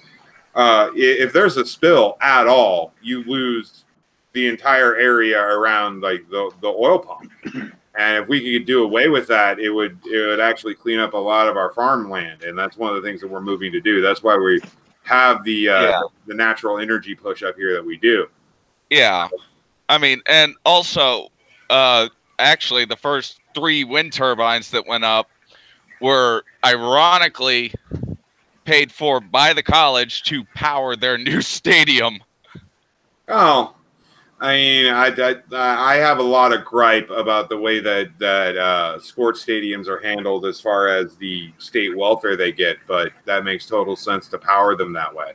Well, I mean, that's a good thing. The new stadium, of course, it has a track around it, and they usually keep the track open to everyone. That's nice. Yeah, they usually keep really the track nice. open to everyone, and every year they do the Run for Cancer. Yeah, they host it. The Market Dimes Run. Yeah. So every time you make a lap, $1 towards cancer or something like that. Yeah. Well, I don't know how they do it there, but at least locally here, it's like every mile you travel is $1 that gets donated. So, yeah, it's every lap on that track. I don't know if it's a mile or not, but it's probably close to it. Yeah. Well, I mean, if it's a professional college stadium, I mean, it could be a good half mile to a full mile if it's an encircling track. Yeah, I honestly have to go measure it. Before we get too far away from it, though, I wanted to ask Miastra, as far as recycling, are you familiar at all with these programs? I don't know if they have them out by you. They got them by me. Actually, the one I heard, I know they have it out in California. I don't even know if they have it by me. What that was is they use, or they were, I don't know if they're still doing it. They were using the milk jugs, the plastic milk jugs, and they were melting those down, and they were adding it to the asphalt that they were putting down on the roads. Yeah, we don't do that at all. I've heard of that, and it does work. The problem that you deal with is if you melt any petroleum-based plastoid at all, which is a little redundant. You can make plastoids without using petroleum, but it's more cost-effective to do so. Anyway, I'm getting pedantic. Excuse me. But we don't do that here for the simple fact that it's too destructive. Again, where we grow shit out here, we can't have the LA smog valley bullshit that they have out there, or else we can't grow anything. Gotcha. So, Okay, we don't. That's the big impetus to close the coal plants entirely. Is the fact that it's affecting weather patterns and it's affecting rainfall. And since we don't have a lot of rivers out here, rain is the critical force to alleviate the aquifer. So I mean, it's a big deal. So yeah, we don't do that. I'm familiar with it, but we don't do it. So I'm sorry I can't answer better. Okay, go ahead. I was gonna say the other program that I was familiar with, we'll take our old sneakers and we donate them up to they have boxes that take them, and they grind those up and they make those into the turf that they put on the basketball courts now. So we do that. Okay. We do that. But that's a grinding mill. That's a grinding reprocessing mill, and that does not generate the same amount of airborne carcinogen issues. Like you don't end up with O3, OM3, ONI3. Those 3 chemicals in general are absolutely lethal to have airborne because if it falls on any organic substance, it will contaminate it quite quickly. Plants will pick it up through their root systems. Again, like we live and die by the grain harvest. So we can grind shit up all day long. We just can't burn, the plastic. Yeah. Okay, yeah, because that was my questions. Were like, because a lot of the recycling programs, like I know that you're not going to get a 1-to-1. It's just not going to happen. There's going to be loss. Actually, no, you do get 1-to-1 in the three I mentioned. In paper, aluminum, and tin, you get nearly 1-to-1. It's like 9.8 to 1. Right. So it's statistically 1-to-1. But So, we were talking about the ones other than that. That's what I yeah, meant. yeah. All right, sorry. I thought I was that we were clear on that. That's my fault. Okay. So other than those ones, other than tin, aluminum, and paper, there's not a 1-to-1 usually with the other recycling programs. So part Yeah, of the thing I was it's closer to like 3.85 to 1 on those. Yeah. Why I was letting Dark know. But sorry, I keep interrupting you. My bad. No, that's all right. No, please. As long as you're dropping knowledge, interrupt all day. Okay. Yeah, like, but that's the thing I always looked into. Like, what programs do they actually use that they can use different products? Because, like, there's luckily, fortunately, living in like left-leaning New York, they do have a lot of programs that you can find where you can like bring certain products. Like a lot of people don't know, if you look on the recycling labels that they have on things, there's numbers on it. That's the different type of product that it's in that number category, so it can actually be taken to a recycling facility that deals with that certain product. Just for anyone listening, if they're interested, But Mechanic, you were actually going to say something before I cut you off. I'm sorry. Yeah, I was gonna say to Miastra, we had a rain a couple days ago. I was thinking, if another rain comes like that, let's send it your way. Oh God, yeah, no, I mean that's what's one of the things that is absolutely critical. If that's part of, like you mentioned, California, Scoop. That's part of the problem that they're having because of the sheer amount of carcinogen smog from automobiles and from how much they burn in California. They have no ice pack, therefore there will be no spring melt. Therefore, it's going to be hell for the agriculture section of California, and they're technically an agro state.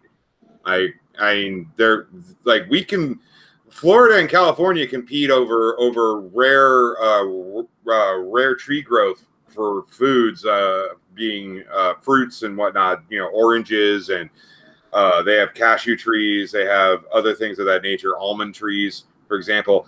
And those things take an immense amount of water. By not having the spring runoff, you're probably going to have a huge commodities increase in expense, like 200 to 300%, because the orchards are going to die because they're not going to get enough water. I mean, that's a big problem.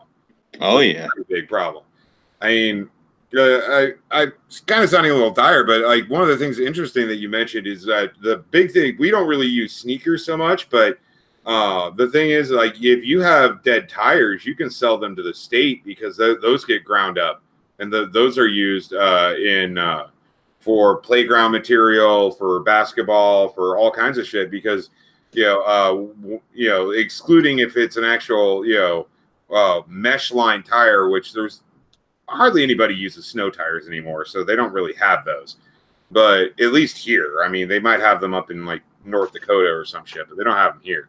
Yeah. There's actual money in that now, so you don't find any of that shit. There's no dumping of that anymore because the state will pay you for it. And it sure as fuck beats the fines. Like, I'm glad you brought that up, because that innovation is pretty huge. Because we're not having to lay down nearly as much breakable shit. Because a lot of people don't understand this, but concrete and asphalt is porous. Like, people think it's solid, and it's not. And Just for proof of that, they dug up the water lines over on one of these streets, and what happened is they just dug up the water lines and they just patched it up. And one of the water lines busted, and it just screwed up the entire street. Yeah. Oh yeah. I mean, like that shit gets real dangerous too, because what you can have happen is the water can completely blow out the road foundation, and you'll have a miniature sinkhole. And you just the goddamn road. Well, I mean, the entire street looked like a major natural disaster hit it. That's the only way I can describe it. Mhm. Well, you know what you're supposed to do with concrete after you lay it down and you let it dry. Once it's completely dry and it's fresh, you should be hitting it with the hose regularly when it's hot out. You want to cure it with the water. My father, may he rest in peace, he poured concrete for the better part of about 50 years for the Teamster. Same thing with my brother. He's still I don't know if he's still driving a truck. Me and him ain't spoken a long time, but I basically typical Dago. I grew up around concrete when I was younger, and yeah, you're absolutely right. Like a lot of people don't realize, like all asphalt is it's a mixture of oil, sand, and I forget what else, but that's really all asphalt is. It's quick lime plus a little bit of sand and some gravel to bind it together. It's really not that complicated. Yeah, but yeah, it's a lime and water mixture with a binding agent. Yeah. And I remember when I was a kid, like, because I was a teenager. One of the gigs I got when my father he laid out the money for me to get a car. I think I said that on the stream a while back. I go, Dad, thanks so much. He goes, what are you thanking me for? I said, well, you bought the car, you put it on the road, you did all that for me. He said, I didn't do shit for you. That's a loan. You got to pay me back. You're on the Mason crew at 4:30 a.m. So get some sleep. You got to get up. That's exactly what the old man did to me. But and I was doing I was working with these old Ginzos, and they had us. The old man, he was right off the boat from Sicily, and he's like, "Okay, we're gonna put in a foundation." I said, "Okay," and we get there, and it's me and 3 other guys, and he hands out shovels. Yeah, so we dug the foundation for this house. And holy shit. You want to talk about like back-breaking work? Try digging a foundation for a house by hand. Mm. I think I'll pass. Yeah, I've never done that for a house. Like the most complex thing I did was I dug a foundation for an outdoor hot tub, and that was a gigantic pain in the ass. We had to rebar the concrete, all kinds of shit. Fucking hell! I could imagine how much of a pain in the ass a house would be. Oh yeah, there was 4 of us with the shovels, and I'm pretty sure it was at least 2 other guys we had with wheelbarrows. And it got to the point where we're lowering down the planks of wood, and these guys are going up and down with the wheelbarrows. And we started doing this. We started digging this thing at probably about maybe I want to say 5, 6 a.m. And I'll be damned if we weren't done by about 3 o'clock digging this fucking foundation. And I mean, these guys, they worked like animals. And I thank God, this is when I was younger and I had a strong back. I was maybe about 17, 18 years old. And I was an animal at that point. I was probably about 290 pounds because I was going to the gym every day. So I'm down there like a beast, just, like sitting there like, like digging this hole like it's nothing. And so we get done, and now this old man's like, okay, we're going to mix this fucking old man had us mixing the concrete by hand. Oh, yeah. Fucking drunk. Yeah, I mix concrete by hand too. That's a lie, dude. That shit is so exhausting. Holy I know. Oh man! Shovel it in, use the hose, mix it with the shovel.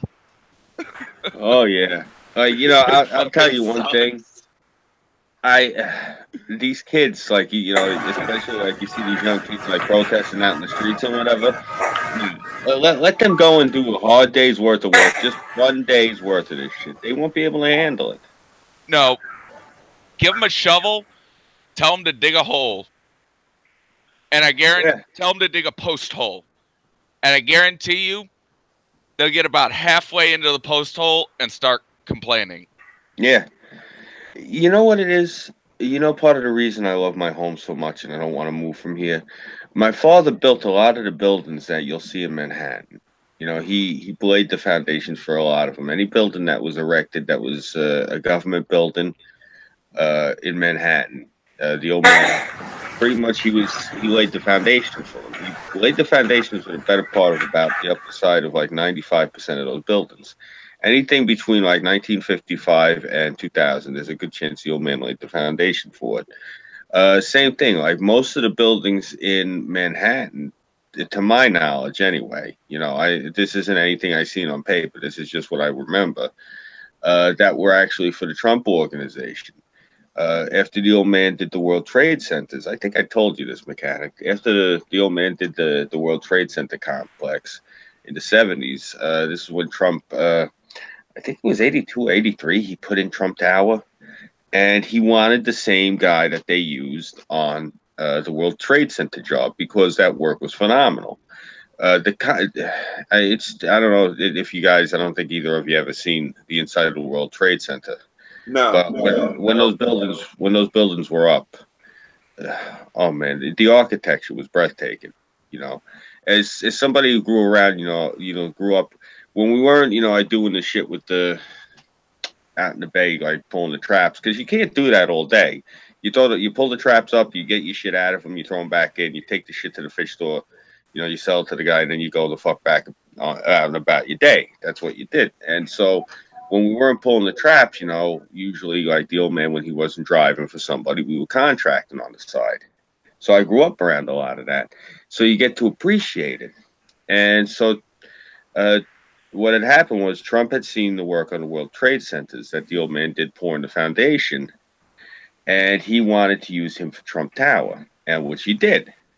I think he did a few of his other buildings in Manhattan. And I don't want to say all of them, but I'm pretty sure, I don't know why you would change drivers. See, he was utilizing union drivers anyway, and he wanted top driver. And until my father retired from the union, he was the top driver. So he wound up doing a lot of those buildings for him.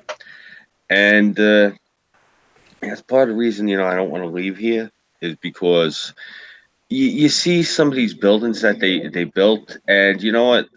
I do not like Albany. I personally cannot stand my state capital. Those fucking politicians, they're a bunch of cockroaches.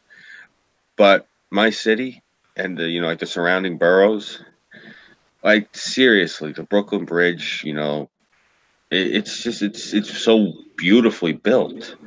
I forget which bridge we got. It's actually a bigger version of the Golden Gate Bridge. It's normal gray colored, so nobody gives a shit. I forget which one it was. I think it's actually the one that's in the beginning of Taxi. I was joking about it. I think I was going to use that as an intro for my channel. I was going to just have somebody film me driving across the bridge in a taxi and use the same intro music or whatever.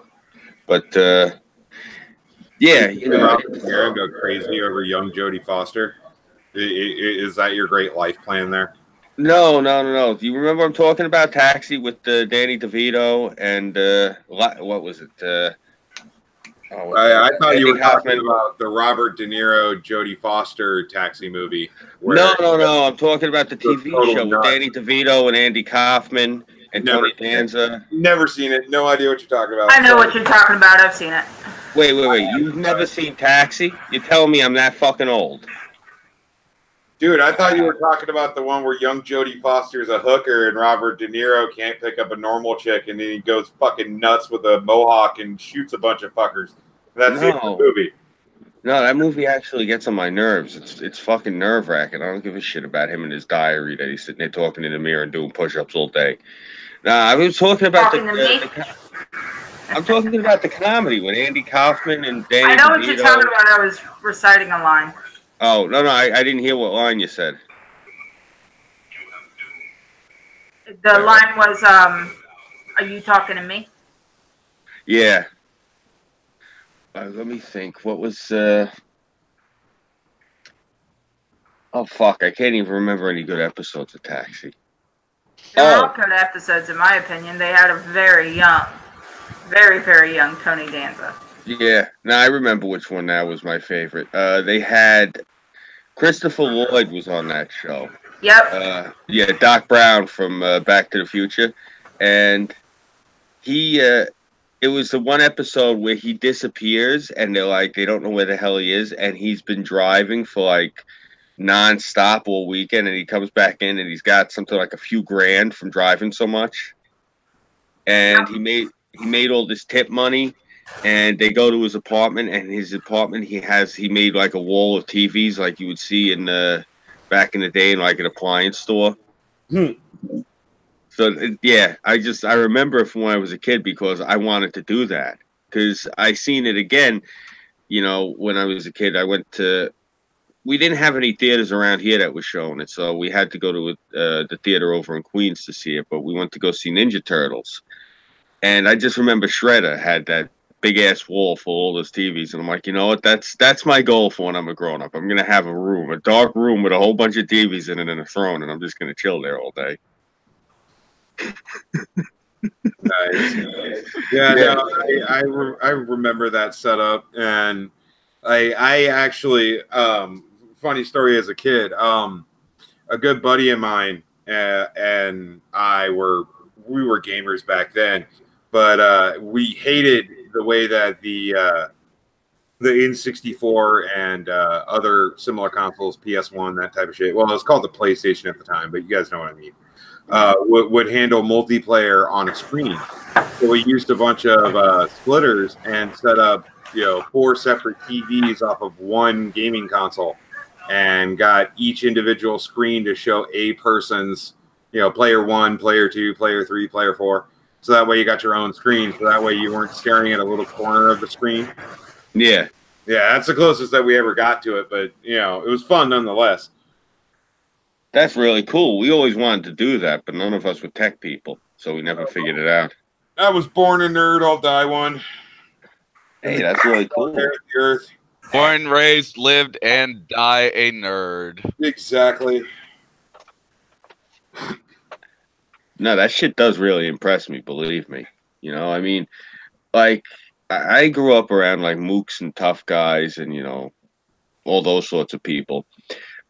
But no one actually had any talents. No one could actually do anything. I mean, yeah, they could pick a lock, shit like that. But I mean, it's like it's a society that doesn't really exist anymore. Hey, picking a lock is a talent. No, I know. But I'm saying, like, I mean, I have a few friends who are locksmiths now, so I mean, I would rather talk to them anyway than one of these amateur thieves.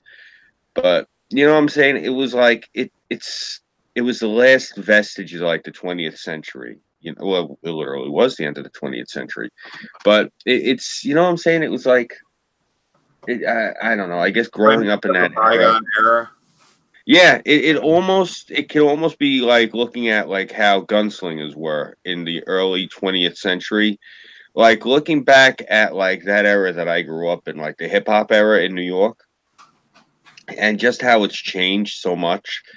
Like, people like I'll be completely honest with you guys. Like, 20 years ago, you guys being nerds, you probably would run a real risk publicly, like around by me. Like seriously, like they heard. I was the odd duck in school. I also was my defensive football captain. I went to college on a football scholarship, so I was laughing for the simple fact that I find that amusing. I've never really fit in for that reason. It's like mentally I'm a nerd, but physically I'm a football jock. Yeah, I was the only guy who was. I was the only guy who was. I was actually one of the assistant dungeon masters in my school's Dungeons and Dragons club, and I was the only one who was on that team, and I was also on the weight team for the weightlifters. Mm-hmm. Yeah, so it was funny because I was splitting my time between dungeon mastering and pumping iron. That's basically what I did when I was in junior high and high school. But what I'm saying, like with these guys specifically, like it was just like computers had a really bad rap around here. Like everyone thought that computers meant that you were into pornography. Like that, it was just what everyone equated it with. Like I've told a few people. Like especially there's this one guy. If he ever hears me making fun of his accent on air, he's probably gonna punch me in the mouth. But I constantly make fun of this guy, and I'm constantly like, because I've said it to him a few times when I've ran into him. He's like, "Hey, Scooby, how you doing, man? What are you up to?" Not much, bro. Just been chilling. Doing the journalism thing. Oh yeah, you're right again. No, I've been doing videos, and putting them up on YouTube. YouTube? Scooby, what are you some sort of pervert? They're looking at the little girls all day up on YouTube? Yeah, this is like this is the type of shit that I run into when I talk to people around the neighborhood and I tell them the shit I'm doing. Like they all think that YouTube is for like little girls doing makeup and cat videos. You know, Well, that's and what it was back in 2000, 2003. It's not that anymore. yeah, well, none of us know that around here. Like that's the thing. I'm one of the first people to actually look into this around here. Like I told a few of my friends that I'm doing this, and they're all like the same thing. They're like, "The fuck are you doing that for? It's all for the fucking Jews and yuppies that go up to Hunter Mountain and film themselves skiing. And it's always some fat Puerto Rican broad showing her lunch." I'm like, nah, guys, there's actually other shit on YouTube besides that. See, well, what's funny is that what you're describing would normally be described as like the hick shit, but you're in the city, and I just find that absolutely hilarious. Like out here, if you tell somebody that you're doing YouTube, they want to know if you're a gamer or is it politics, like what's your channel, what's going on. Like it's completely fucking different out here. Like that's a little culture shock, a little fucking hilarious because I wouldn't expect that in a big fucking city. That's goddamn hilarious. Holy shit. Well, you know what it is? And this is the thing I stress to people a lot. You deal with a lot of cultural chauvinism here. And another thing that you're going to deal with a lot here is like they have such a detachment. Like none of them are interested in anything that we're doing on here because as far as they're concerned, they're where it's at. They don't need to look into. I mean, the amount of hubris is like staggering to the mind. Like, no, I know I don't really tolerate a lot of people from the coasts because it's generally referred to that out here is flyover country, and none of them realize that I have better internet than all of them will have because I have an untapped Cisco node right here. It's like, nah, man, like computers are fucking cheap here. Internet. I told you guys this before, and you guys lost your shit. I get free internet out here. For fuck's sake. Free broadband internet because I pay taxes and own property in Kansas. I got Google Fiber for $15 a month. $30 for Raid Stripe Business Fiber, which is what I'm using to stream on right now. Like you can't get that on either coast because the two Cisco nodes on either coast. One powers the Pentagon, the other one powers Silicon Valley. The one out here just powers a bunch of nuke stations that nobody's going to ever use. It's just endless. Hopefully. What the fuck? That is nice, though. Oh, yeah. Well, fuck yeah. That's why all the telecoms moved their world headquarters out here. Sprint headquarters is out here. AT&T is out here. Verizon's out here. That's why. It's because for their world headquarters, they needed a fast enough internet connection. They couldn't get it on either coast. But I know what you mean because I've been told, like being in Kansas, you're a northerner, a southerner, an easterner, a westerner because we're in the geographic fucking center. And then everyone likes to make Oz jokes because we apparently haven't advanced in the last 150 fucking years or whatever. Like it's fucking ridiculous. But yeah, no, I dealt with that before where it's like people from the East Coast, especially the East Coast, think that it's the shit out there, and then they every once in a while they'll come out here and they won't believe that we have the things we do.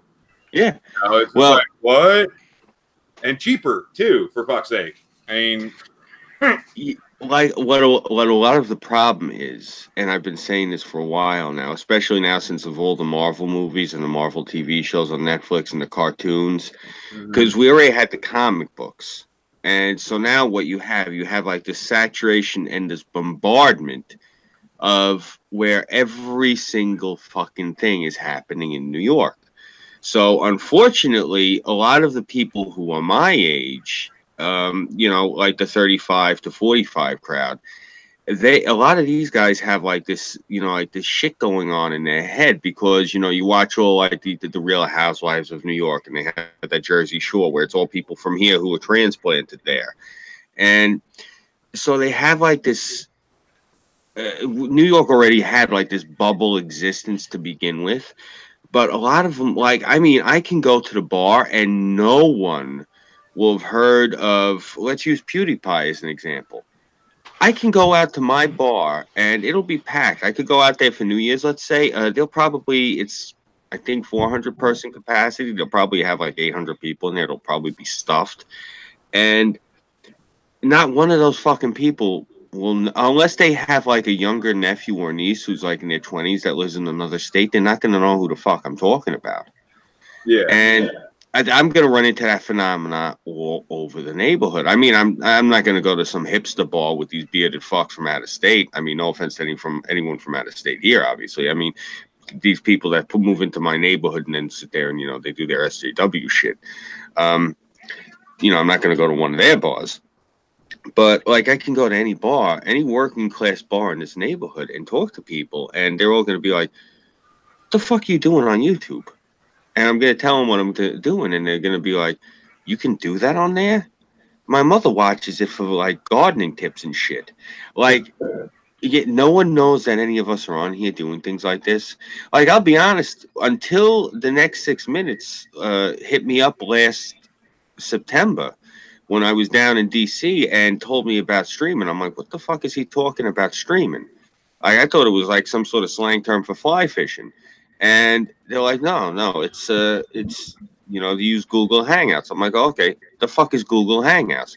So after like they like explained it to my dinosaur ass that it was like, you know, like using Skype, I'm like, oh, okay, like, you know, because I only knew like when they used to use Skype in the military, you know, when the guys could sit there and they could talk to their spouse like through a camera phone. So that's really as much as I knew about this shit. And, you know, that's what I'm saying. Like, no one in my neighborhood, when I tell them what I'm doing, and I've showed them this, they're like I showed my one friend, and he's like, what the fuck am I looking at? He's like, what the fuck are all these cartoon images? Who are these people? What is this supposed to be a cartoon? Why isn't anybody moving? Like, they didn't know what it was, you know? Like, this is the thing. This whole thing that we're doing right now here on YouTube, it's very niche. You know, there's only a small amount of people who know this, but this is the thing. It's like concentrated in parts of the country that are not, like you said, not on the coasts, because no one out here knows about this shit. No one. I mean, it's freaky. I've found. Think about this. There's 6,000 people, roughly, a little bit under 6,000 people per square mile where I live. It's the most densely populated place in the country. I found one fucking person who knew anything about what I was talking about. Jeez. I've been going to like stores. My wife's like, you're getting obsessed with this shit. I'm like, no, babe, look, seriously, I'm trying to find anybody who knew about this shit. I had to find a kid in Spencer's Gift. That's the only way I could find somebody who heard of any of this shit. I had to find a kid. Well, I mean, that makes a great deal of sense, because I mean, out here, like I brought up Western Kansas a couple of times, but unless you want to drive 400 miles and, you know, spend a good 5 or 6 hours, you know, in the car, that's the only way you can talk to somebody in Dodge City. Like, it's, you know, it's a ways away. Yeah, I mean, now I get on the coast, you can spend 5 hours in a car just crossing a neighborhood, but like this is open highway. Nothing stops you. You're just going 75 miles an hour the whole fucking way unless you're speeding. And there's nothing there. I mean, where Dark is in Texas, for fuck's sake, man. Driving to Brownsville was hell. It was 2 hours to Texas, and then it was 19 hours crossing fucking Texas at 85 miles an hour. It was bullshit. So if you're going to talk to anybody like in your state, you're going to do it online. If you're going to talk to anybody, you know, in the next city over, you're going to do it online, because I don't want to drive 150 miles, for fuck's sake. I know, right? Yeah, I mean, you count it in miles. You don't count it in time. Yeah, you count it in fucking miles. You don't count it in time. Well, yeah, that's the weird shit, man. Like, I was in Boston for a short period of time. And in Boston, everything's done in time-wise. So it's like, oh, well, we'll be there. You know, it's like a 45-minute drive. And we went, you know, 2 neighborhoods over in an hour. Yeah. You know, and out here, everything's in miles, because it's like, oh, yeah, that's like 50 miles away. I'm like, okay, yeah, that's about an hour. Let's go.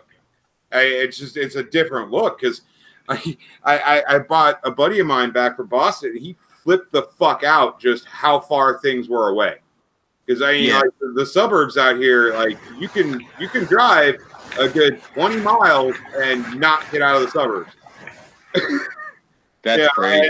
Like the scale flipped him the fuck out, because, you know, I mean, he's used to spending half an hour in a car going from one neighborhood to another. And that's why walking's faster. It's like, fuck, you can't walk out here. What the shit? You're gonna walk to McDonald's? That's 5 miles away, motherfucker. Enjoy that shit. You can walk. You're just gonna be tired as fuck when you get there. Yeah, and then you're gonna call your fucking friend. Yeah, and when you get there, you're gonna call your fucking friend to come pick you up. Yeah, exactly. It's just, oh man, it's so fucking weird because it's like again, like on the stream I was on previously, I was talking about the fact that it's really, really bad if we build up parallel societies. But we already have that to a certain extent. Like Dark and I thoroughly understand what we're talking about right now, and I'm betting Scooby just is a little lost, you know. And I'm not trying to be rude. I'm just bringing it up. Like it's an entirely parallel way of living. You know, it's kind of like island syndrome, where they're like, "Oh, it's on the other side of the island," and then you find out it's like 30 miles away. Why is that a big drive? What the fuck? You know, that was the weirdest part. Sorry, I admit completely. I am the first one. I am very open and say I am a total city boy. I mean, just to state, like back to what you were saying, I live 45 minutes away from Midtown Manhattan. I live, which is actually, as the crow flies, I live 36 miles. Okay, that's actually a really good time then. Well, yeah. I'm also because I grew up here, and look, let's be completely honest. If you attempt to drive the speed limit around here, they take it personal and they try to hurt you. Oh yeah. Yeah, I found that out in Boston because I was driving before, like I was in Kansas. I was using my signal and shit. Motherfuckers were leaning out their cars screaming at me. Like, what the fuck? Do you not know how to drive? I'm like, dude, I'm following the law. Shit. Fuck me. What the hell did I do? Like the state speed limit is 55. I keep it in the slow lane and I go as slow as 65 just so people don't aim at me. Like that's basically that's like capitulation speed. That's like, okay, I'm speeding, don't hurt me. That's basically what when you do 65, that's like you're letting them know, like, okay, I'm cool, guys. Just let's not try to run me off the road. Yeah, generally here take the speed limit at 15. Yeah. Yeah, but if you cross that 15, you're asking for a cop to fucking ream you a new one. Like, Jesus Christ. They are not polite. Like, if you go 90 plus on 70, oh man, they will lose their shit. Oh, I-35. Huh? I-35. I was driving the speed limit, 80 miles an hour. This dude, I'm in my truck, mind you. Mm-hmm. And I've got it all the way up in 5th gear. And I just hit the cruise control. Yes, my truck is a manual and it has cruise control. I have no idea who thought this up. Anyway, I had just hit the cruise control. And this guy, I just hear him go, and he goes past me at like 100 miles an hour, right past the cop. And I don't know what possessed this cop, but he just sat there. Well, that's one of the weird things about both Texas and Montana, because I've driven through both. During the day, there's no fucking actual speed limit, I swear to God. I know, right? Yeah, they just don't fucking care. At night, if you're doing over 80 or 90, they might pull you over. But yeah, like when I was crossing from eastern Montana into western Montana, I must have averaged about 100 miles an hour during the day, and I never once got pulled over. Like, they did not give me shit. Yeah, I mean, usually they won't give you shit, but I was just testing out the cruise control function on the truck because I just got the fucking truck. Mm-hmm. I was just seeing if the cruise control actually worked. Average I've speed never seen... here. Go ahead. Sorry, I was saying average speed here. Everyone does average is 80.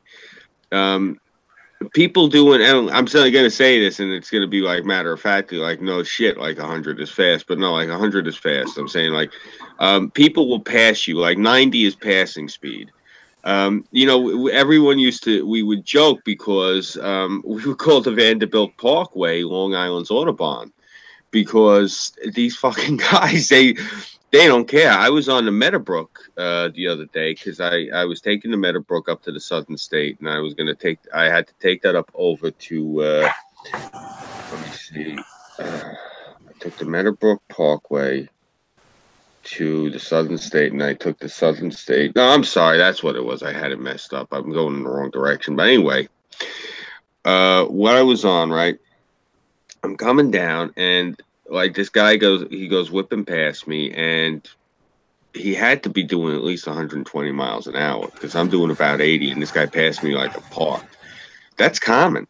You see that constantly, and the thing of it is, it's not like other parts of the country.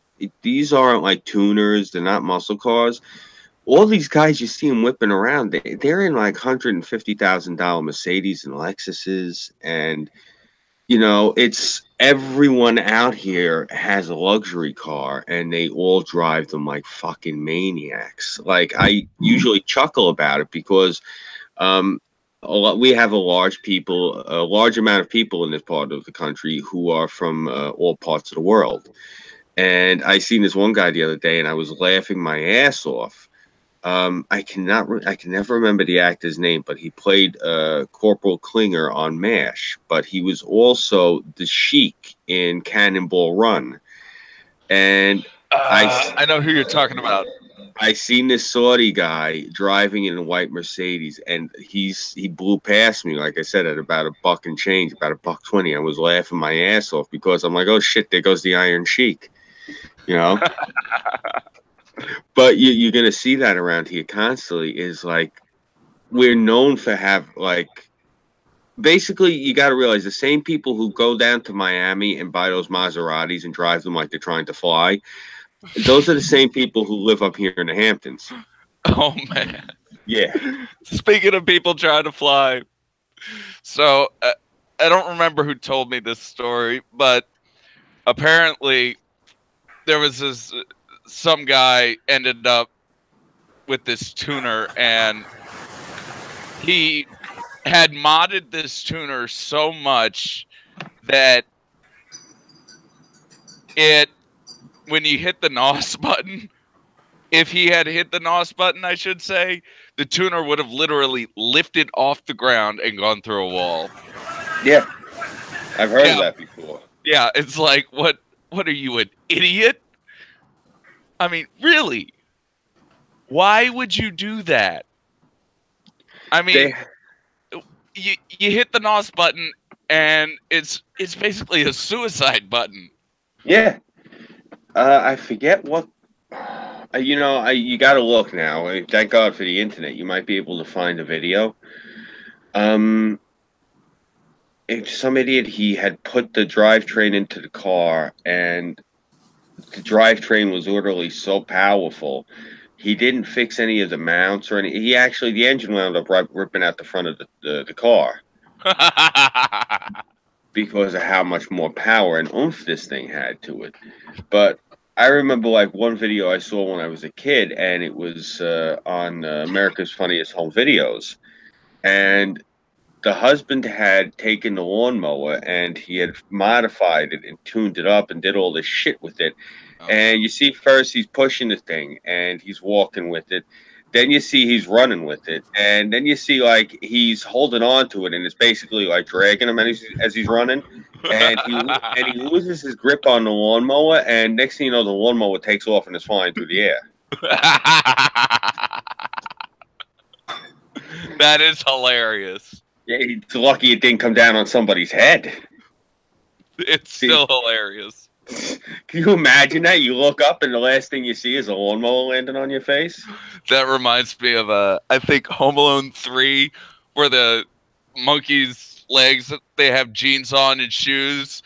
And one of the burglars, he goes, got you now. And he grabs it and he pulls down and pulls back up. Pulls down, pulls back up, and then he yanks real hard, starts the lawnmower, and he's like, what the hell? And the lawnmower, it goes behind the lawnmower, camera does, and then it comes down, and after it bumps down, camera goes back down, and friggin' fight with the lawnmower. His hair is all messed up.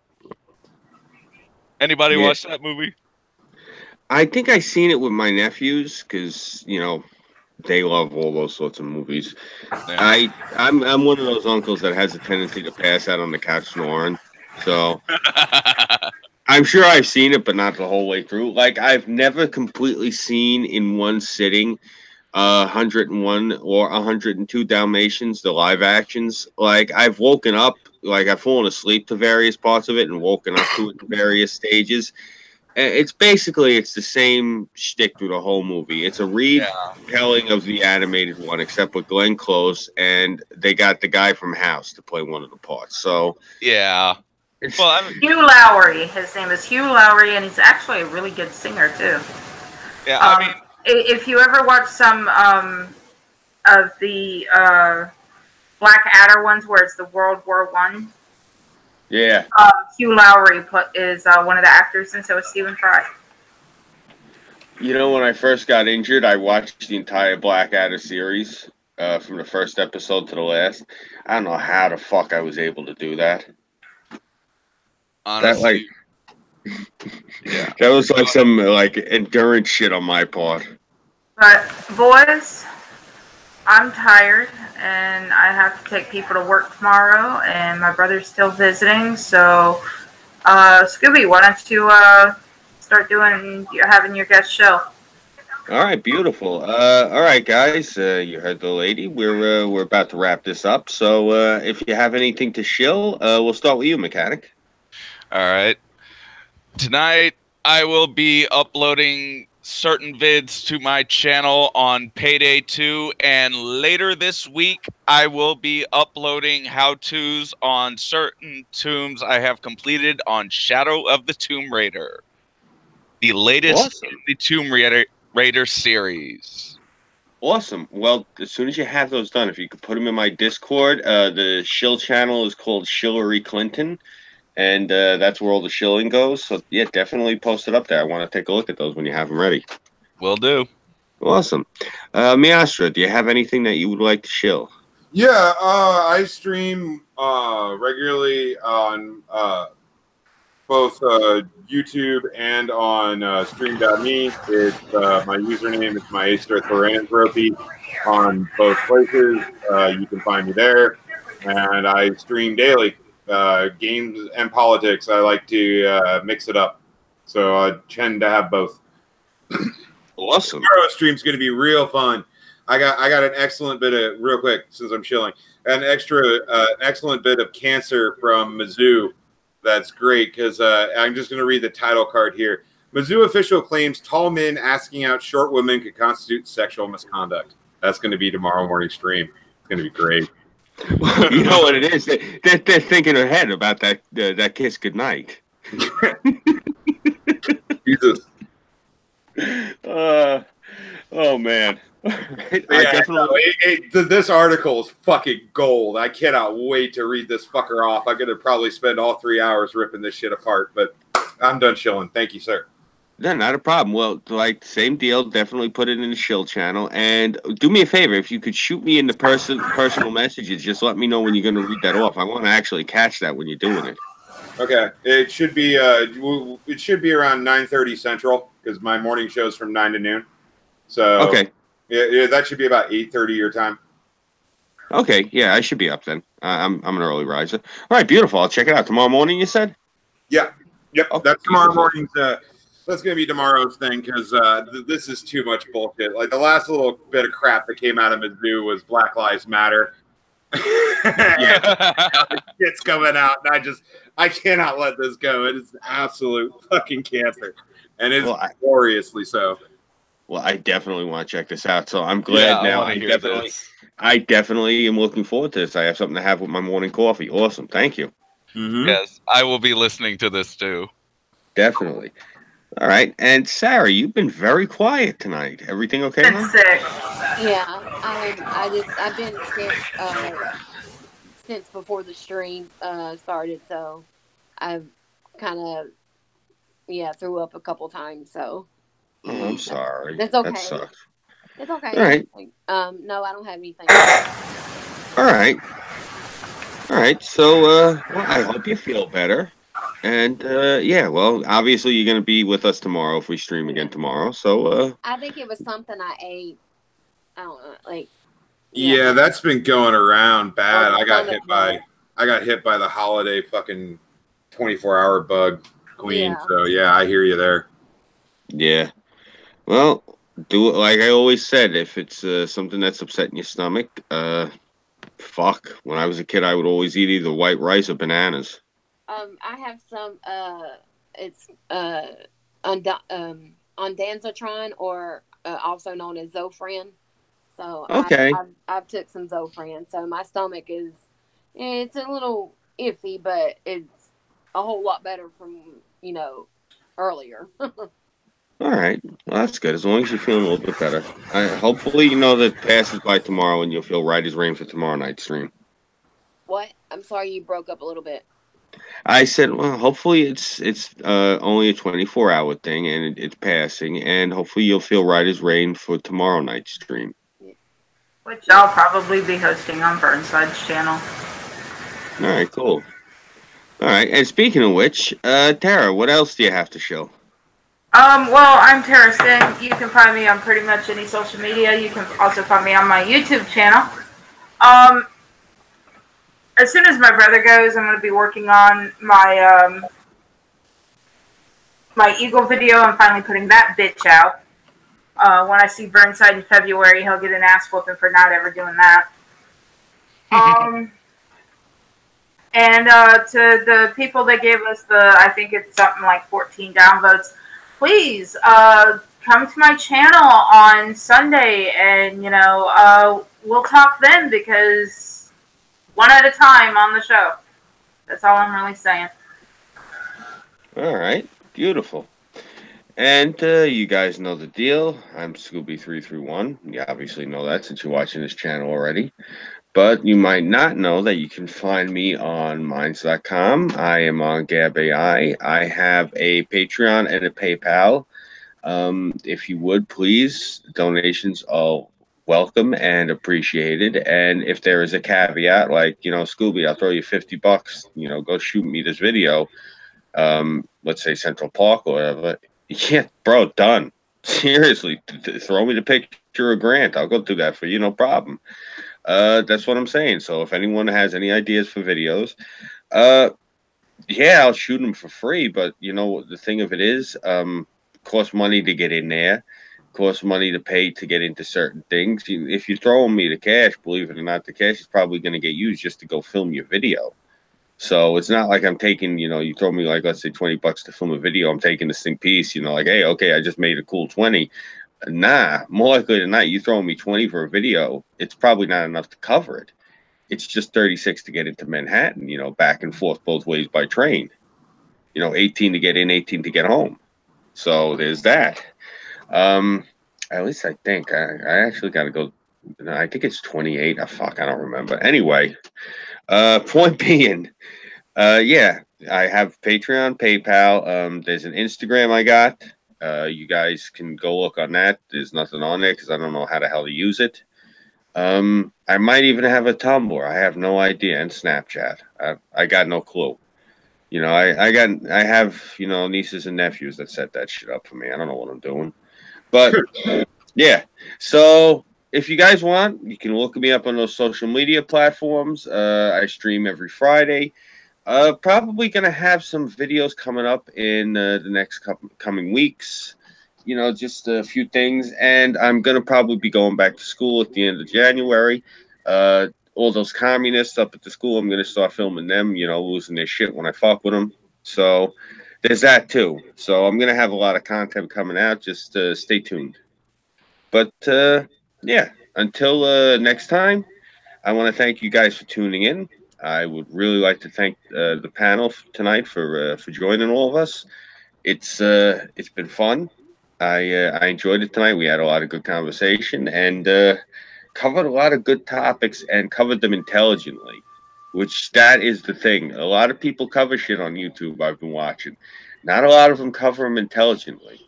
There's a lot of emotion. And you know what? You can sit there and scream all day. It ain't going to solve shit. So, yeah, until next Friday, I'm Scooby331. Thank you for watching. Take care and good night. Night. Later, y'all.